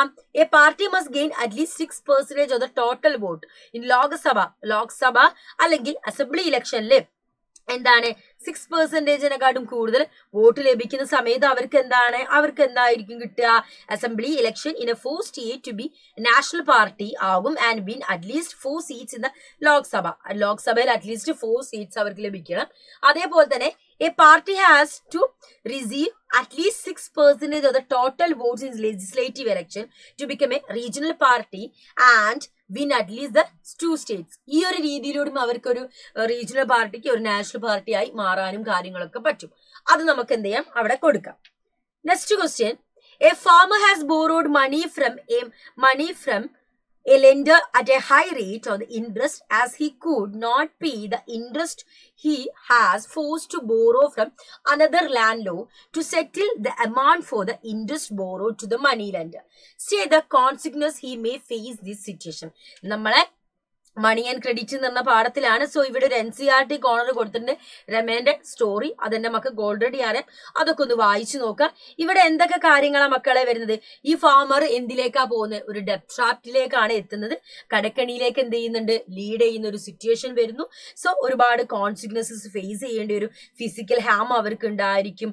അതേപോലെ തന്നെ ഇവരെ വീട്ടിലേക്ക് ഒരുപാട് ആളുകളെ പറഞ്ഞു വിടുക, എന്നിട്ട് അവരെ ഉപദ്രവിക്കുക, അങ്ങനെയുള്ള പ്രശ്നങ്ങൾ വരും. അതേപോലെ തന്നെ നമുക്ക് ഫുള്ളി ബോറോ ചെയ്യാൻ പറ്റിയിട്ടില്ലെങ്കിൽ, തിരിച്ചടയ്ക്കാൻ പറ്റിയിട്ടില്ലെങ്കിൽ നമുക്ക് സ്ട്രെസ്സും ആൻസൈറ്റിയും വരും. ഈ ആൻസൈറ്റിയും സ്ട്രെസ്സും കാരണം പല അസുഖങ്ങളും കാര്യങ്ങളും നമുക്ക് ക്രിയേറ്റ് ആകും. പിന്നെ ഈ കടം അടയ്ക്കാൻ വേണ്ടി നമ്മൾ വീണ്ടും എന്ത് ചെയ്യും, ലോൺ എടുക്കും. അതിന്റെ കോൺസിക്വൻസ് നമ്മൾ ഫേസ് ചെയ്യണം. അങ്ങനെ ഒരുപാട് ഇഷ്യൂസും കാര്യങ്ങളും എന്ത് ചെയ്യുന്നുണ്ട്, ഇതിനെ തുടർന്ന് നമുക്ക് ഫേസ് ചെയ്യേണ്ടതായിട്ട് വരും. ഓക്കെ അല്ലേ? ആ കാര്യങ്ങളൊക്കെ എന്ത് ചെയ്യാം, നമ്മൾ അവിടെ കൊടുക്കാം. ഇനി നമുക്ക് സെക്ഷൻ ഇയിലേക്ക് നമ്മൾ പോകാം. സെക്ഷൻ ഇയിൽ എന്തൊക്കെയാണ് പറയുന്നത്? സോ ഇവിടെ എന്താണ്, ഒരു ക്വസ്റ്റ്യൻ കൊടുത്തിട്ടുണ്ട് സെക്ഷൻ ഇയിൽ. സോ ഒരു passive resistance at the questions മൊത്തം മിസ് വായിക്കുന്നില്ല. സോ അതിന്റെ അതിൽ നിന്ന് വന്ന ക്വസ്റ്റ്യൻസ് നമുക്ക് നോക്കാം. അതായത് ഒരു വലിയ ഒരു ക്വസ്റ്റ്യൻ കൊടുത്തിട്ടുണ്ട്. നമുക്ക് സെക്ഷൻ ഇന്റെ പ്രത്യേകത നമുക്കറിയാം. എന്തായിരുന്നു സെക്ഷൻ ഇ? യെസ്, നമ്മുടെ സെക്ഷൻ ഇ എന്ന് പറയുന്നത് എന്തൊക്കെ കാര്യങ്ങളായിരുന്നു നമ്മൾ അവിടെ ഉണ്ടാവുമെന്ന് പറഞ്ഞത്? സെക്ഷൻ ഇയിൽ എന്തൊക്കെ കാര്യങ്ങളാണ്? നമ്മളെ ഏത് റിലേറ്റഡ് ആയിട്ടുള്ള ക്വസ്റ്റ്യൻസ് ആണ് സെക്ഷൻ ഇയിൽ ഉണ്ടായിരിക്കുക? 4 മാർക്സ് ആയിരിക്കും സെക്ഷൻ ഇയിൽ നമുക്ക് ഉണ്ടായിരിക്കുക. ഇവിടുത്തെ ക്വസ്റ്റ്യൻ ഒരു പ്രത്യേകത ഉണ്ട്, കേസ് ബേസ്ഡ് ക്വസ്റ്റ്യൻസ് ആയിരിക്കും അല്ലെ, നമ്മളെ കേസ് സ്റ്റഡീസ് ആയിരിക്കും നമുക്ക് എന്താ ഇവിടെ നമുക്ക് സെക്ഷൻ ഇയിൽ നമുക്ക് കാണാൻ സാധിക്കുക. സോ കേസ് സ്റ്റഡി മൊത്തമായിട്ട് മിസ് വായിക്കുന്നില്ല, എന്റെ മക്കൾ എന്ത് ചെയ്യുക, ഈ ഒരു കേസ് സ്റ്റഡി മൊത്തം ഒന്ന് വായിച്ചു നോക്കാം. ഇവിടെ റിലേറ്റ് ചെയ്തിട്ടുള്ള കുറച്ച് ക്വസ്റ്റ്യൻസ് കൊടുക്കും. Why did Gandhi say that passive resistance is not the weapon of the weak? അത് 1 മാർക്ക് ആണ്, അതിലൊരു മാർക്ക് ആൻസർ നമ്മൾ അവിടെ കൊടുത്താൽ മതി. Gandhi say the passive resistance is not the weapon of the weak because it calls for the intense activity with a lot of inner strength. അതൊരു reason ആണ്. അടുത്തത് satyagraha is a pure soul force. Substantiate the statement in 20 words. അതും 1 മാർക്കിനാണ് 20 words വെച്ച് മക്കൾ അവിടെ എഴുതണം. Truth is very substance of the soul that is informed with knowledge and thus this force is called the satyagraha. ഈ ഒരു കാര്യം മാത്രം മക്കൾ അവിടെ കൊടുത്താൽ മതി. 20 വേർഡ്സിനാണ് ചോദിക്കുന്നത്. അടുത്തത് what according to Mahatma Gandhi is the best weapon to use the collapse British rule in India. അത് 2 മാർക്സിലാണ് മക്കൾ അവിടെ ചോദിക്കുന്നത്. അപ്പൊ നമുക്ക് എന്ത് പറയാം, Mahatma Gandhi in his book Hind Swaraj declared that through non-cooperation, അതായത് സത്യാഗ്രഹ, only British rule could be collapsed in India as they could build the empire only with the cooperation of Indians. So ഈ ഒരു കാര്യങ്ങൾ അവിടെ നമ്മൾ കൊടുത്തിട്ടുണ്ടെങ്കിൽ നമുക്ക് അവിടെ എന്ത് കിട്ടും, എത്ര മാർക്സ് നമുക്ക് കിട്ടും? ഇവിടെ നമുക്ക് 4 മാർക്സ് നമുക്ക് എന്തെങ്കിലും ലഭിക്കില്ലേ? ഇവിടെ എത്ര മാർക്കാണ് നമുക്ക് ലഭിക്കുക? 4 മാർക്സ് നമുക്ക് ലഭിക്കും. അപ്പൊ ഈ ഒരു കേസ് സ്റ്റഡി മിസ് ഇവിടെ പറയുന്നുള്ളൂ. മിസ് കേസ് സ്റ്റഡി നിങ്ങളുടെ അടുത്ത് ഇപ്പൊ ഡിസ്കസ് ചെയ്യുന്നുള്ളൂ. നമുക്ക് ഇതല്ലാത്ത കേസ് സ്റ്റഡീസും കാര്യങ്ങളൊക്കെ മിസ് കൊടുക്കുന്നുണ്ട്. കമ്മ്യൂണിറ്റി ഗ്രൂപ്പിൽ ഒന്ന് മക്കള് ചെക്ക് ചെയ്ത് നോക്കാം. അതിൽ ഇതിന്റെ കംപ്ലീറ്റ് ആയിട്ടുള്ള ക്വസ്റ്റ്യൻസും മിസ് കൊടുക്കും. അതായത് എല്ലാ കേസ് സ്റ്റഡീസും ഒക്കെ ഡീറ്റെയിൽ ആയിട്ട് നമുക്ക് ഇത് വേറൊരു കേസ് സ്റ്റഡിയാണ്. നമുക്ക് എന്താണ് യെസ് വേറൊരു അഗ്രികൾച്ചർ സെക്ടർ റിലേറ്റഡ് ആയിട്ടുള്ള ജോഗ്രഫിയിലെ ഒരു കേസ് സ്റ്റഡിയാണ്. സോ അതിന് ആൻസേഴ്സ് കൊടുത്തിട്ടുണ്ട്. അതെങ്ങനെ ആൻസർ ചെയ്തണം എന്നുള്ള രീതി ഒന്ന് വായിച്ച് മക്കൾ നോക്കുക. ഇതേ ഒരു രീതിയിൽ എന്ത് ചെയ്യുക, അപ്രോച്ച് ചെയ്താൽ മതി. ദെൻ ആ ഒരു കാര്യങ്ങൾ അവിടെ ശ്രദ്ധിക്കുക. ഇതൊക്കെ കേസ് സ്റ്റഡീസ് ആണ്. ആ ഒരു കേസ് സ്റ്റഡീസ് കൃത്യമായിട്ട് ഫോളോ ചെയ്യണം. ഇതേ നമ്മുടെ ഒരു കേസ് സ്റ്റഡിയാണ്. ആ ഒരു കേസ് സ്റ്റഡി കൃത്യമായിട്ട് ഫോളോ ചെയ്യുക. എക്കണോമിക്സിൽ ഒരു കേസ് സ്റ്റഡിയാണ്. നമ്മുടെ പെർ ക്യാപിറ്റ ഇൻകത്തിന്റെ സിഗ്നിഫിക്കൻസ് എന്താന്ന് ചോദിക്കുന്നുണ്ട്. അതേപോലെ തന്നെ നമ്മൾ what are the classification of countries based on per capita income and which entity is responsible for determining this classification. ആ കാര്യങ്ങളാണ്. സോ ഇത് രണ്ടും എന്താണ് 2 മാർക്സിന്റെയാണ്. ഫസ്റ്റ് നമ്മൾ നോക്കിയ കേസ് സ്റ്റഡി എന്താണ് 1-1-2 എന്നായിരുന്നു. ഇത് രണ്ടും 2-2. അപ്പൊ അത് അങ്ങോട്ടും ഇങ്ങോട്ടും മാറാം. അപ്പൊ മക്കൾ അതിനനുസരിച്ച് എന്ത് ചെയ്യണം, ആൻസർ അവിടെ കൊടുക്കണം. ഓക്കെ, ക്ലിയർ ആയില്ലടാ? ഇനി നമ്മുടെ ഫൈനൽ സെക്ഷൻ എഫിലേക്കാണ് നമ്മൾ പോകുന്നത്. നമുക്കറിയാം ഇത് മാപ്പ് ബേസ്ഡ് ആയിട്ടുള്ള ക്വസ്റ്റ്യൻസ് ആയിരിക്കും ഉണ്ടാവുക. അപ്പൊ നമുക്ക് സുഖമായിട്ട് മാപ്പ് മാർക്ക് വാങ്ങാൻ പറ്റിയ ഒരു സെക്ഷനാണ്. 2 places A and B have been marked the given outline map of India. So ഇവിടെ എയും ബിയും മാർക്ക് ചെയ്ത് വെച്ചിട്ടുണ്ട്. ക്വസ്റ്റ്യൻ എന്താ ചോദിക്കുന്നത്, identify them and write the correct name on the line drawn near dum. അതുമായിട്ട് നമ്മൾ ഒരു ലൈന് കൊടുത്തിട്ടുണ്ടല്ലോ, യെസ് ഇതാക്കണ്ടല്ലോ ഒരു ടേബിൾ. അവിടെ അത് ഏത് സ്ഥലമാണെന്ന് കൊടുക്കണം. Indian National Congress session at this place in 1920. ഇന്ത്യൻ നാഷണൽ കോൺഗ്രസിന് സെക്ഷൻ നടന്ന സ്ഥലമാണ് കൊടുക്കേണ്ടത്. അത് എ ആണ്. രണ്ടാമത് എന്താ, the place where Mahatma Gandhi broke the salt law. എവിടെയായിരുന്നു നമ്മുടെ സോൾഡ് ലോ നടന്നിട്ടുണ്ടായിരുന്നത്, ഉപ്പ് സത്യാഗ്രഹം നടന്നിട്ടുണ്ടായിരുന്നത്? ഫസ്റ്റ് വൺ ഏതാണ്, ഇന്ത്യൻ നാഷണൽ കോൺഗ്രസ് സെക്ഷൻ നടന്നത് കൽക്കട്ടയാണ്. അത് നമ്മളെ കൊടുത്തു. സെക്കൻഡ് എന്താണ്, സോൾഡ് മാർച്ച് ദണ്ഡി, അതും അവിടെ മെൻഷൻ ചെയ്തിട്ടുണ്ട്. ഓക്കെ, അപ്പൊ ജോഗ്രഫിയിൽ നിന്നുള്ള 2 ക്വസ്റ്റ്യൻ, ഹിസ്റ്ററിയിലെ 2 ക്വസ്റ്റ്യൻ നമ്മൾ കഴിഞ്ഞു. ഇനി ജോഗ്രഫിയിലുള്ള 3 ക്വസ്റ്റ്യൻ നോക്കാം. തമിഴ്നാട്ടിലെ കോൾ മൈന് നമുക്ക് മാർക്ക് ചെയ്യണം. അതേപോലെ തന്നെ dam build on river Chenab in India. ആദ്യം നമുക്ക് തമിഴ്നാട്ടിലെ കോൾ മൈന് നോക്കാം. ഏതാണ് നമ്മുടെ ഫസ്റ്റ് ക്വസ്റ്റ്യൻ ആണ്, തമിഴ്നാട്ടിലെ കോൾ മൈന് ചോദിക്കുന്നത് ഏതാണ്? യെസ്, നമ്മുടെ നെയ്വേലിയാണ് മക്കളെ കറക്റ്റ് ആൻസർ ആയിട്ട് വരുന്നത്. നെയ്വേലിയാണ് കേട്ടോ. അപ്പൊ അതിവിടെ മാർക്ക് ചെയ്തിട്ടുണ്ട്. അടുത്തത് ചോദിക്കുന്നത് ഏതാണ്, dam build on the river Chenab in India. ഏതായിരുന്നു, ഏത് ഡാമാ ബിൽഡ് ചെയ്തിട്ടുണ്ടായിരുന്നത്? നമ്മുടെ സലാൽ ഡാമാണ്. ഇതാ ഏത് ഡാമാണ്, സലാൽ ഡാമാണ്. അത് കൊടുത്തിട്ടുണ്ട്. നെക്സ്റ്റ് വൺ ചോദിക്കുന്നത് എന്താണ്, A largest natural major seaport located at Andhra Pradesh. ഏതാണ്, നമ്മുടെ വിശാഖപട്ടണമാണ്. അതാ ഇവിടെ കൊടുത്തിട്ടുണ്ട് നമ്മുടെ വിശാഖപട്ടണം. ഓക്കെ, നെക്സ്റ്റ് ക്വസ്റ്റിനിലേക്ക് നമുക്ക് പോകാം. നോയിഡ സോഫ്റ്റ്വെയർ ടെക്നോളജി പാർക്ക് എവിടെയാണ്? നമുക്കറിയാം നോയിഡ, യെസ് ടെക്നോളജി പാർക്കാണ് മക്കളുടെ കാണുന്നത്. ഇതേ രീതിയിലാണ് നമ്മൾ മാർക്ക് ചെയ്യേണ്ടത്. അപ്പൊ നമുക്ക് എന്ത് ചെയ്യും, മാർക്ക് ക്വസ്റ്റിന് നമുക്ക് 5 മാർക്സ് നമുക്ക് എന്താ അങ്ങനെ ലഭിക്കും. അപ്പൊ എന്റെ മക്കള് എല്ലാവരും അടിപൊളിയായിട്ട് എക്സാമും കാര്യങ്ങളും അറ്റൻഡ് ചെയ്യുക. ഒരു ക്വസ്റ്റ്യൻ പോലും വിടരുത്. 37 ക്വസ്റ്റ്യൻസ് ആണ്, 3 hours, 80 മാർക്സ്. സെക്ഷൻ ABCDEF ആണ് ഉണ്ടാവുക. അപ്പൊ ഇന്ന് നമ്മൾ എന്താ ഒരു സാമ്പിൾ ക്വസ്റ്റ്യൻ പേപ്പർ ആണ് ഇവിടെ ചെയ്തിട്ടുള്ളത്. അപ്പൊ ഈ ഒരു സ്ലൈഡ്സും കാര്യങ്ങളും മിസ് കമ്മ്യൂണിറ്റി ഗ്രൂപ്പിലായിരിക്കും, ഒക്കെ ഒന്ന് വായിച്ച് സെറ്റാക്കി നോക്കുക കേട്ടോ. അപ്പൊ എല്ലാവരും അടിപൊളിയായിട്ടും സെറ്റായിട്ട് പഠിക്കാൻ എന്റെ എല്ലാ മക്കൾക്കും ഓൾ ദി ബെസ്റ്റ്. അപ്പൊ നമ്മുടെ ഇന്നത്തെ സെക്ഷൻ വൈൻഡ് അപ്പ് ആണ്. അടുത്ത ക്ലാസ്സിൽ ഇതേപോലുള്ള അടിപൊളി സെക്ഷൻ ആയിട്ട് നമുക്ക് എന്താ വീണ്ടും മീറ്റ് ചെയ്യാം. So that's all about this video. Thanks for watching us dears.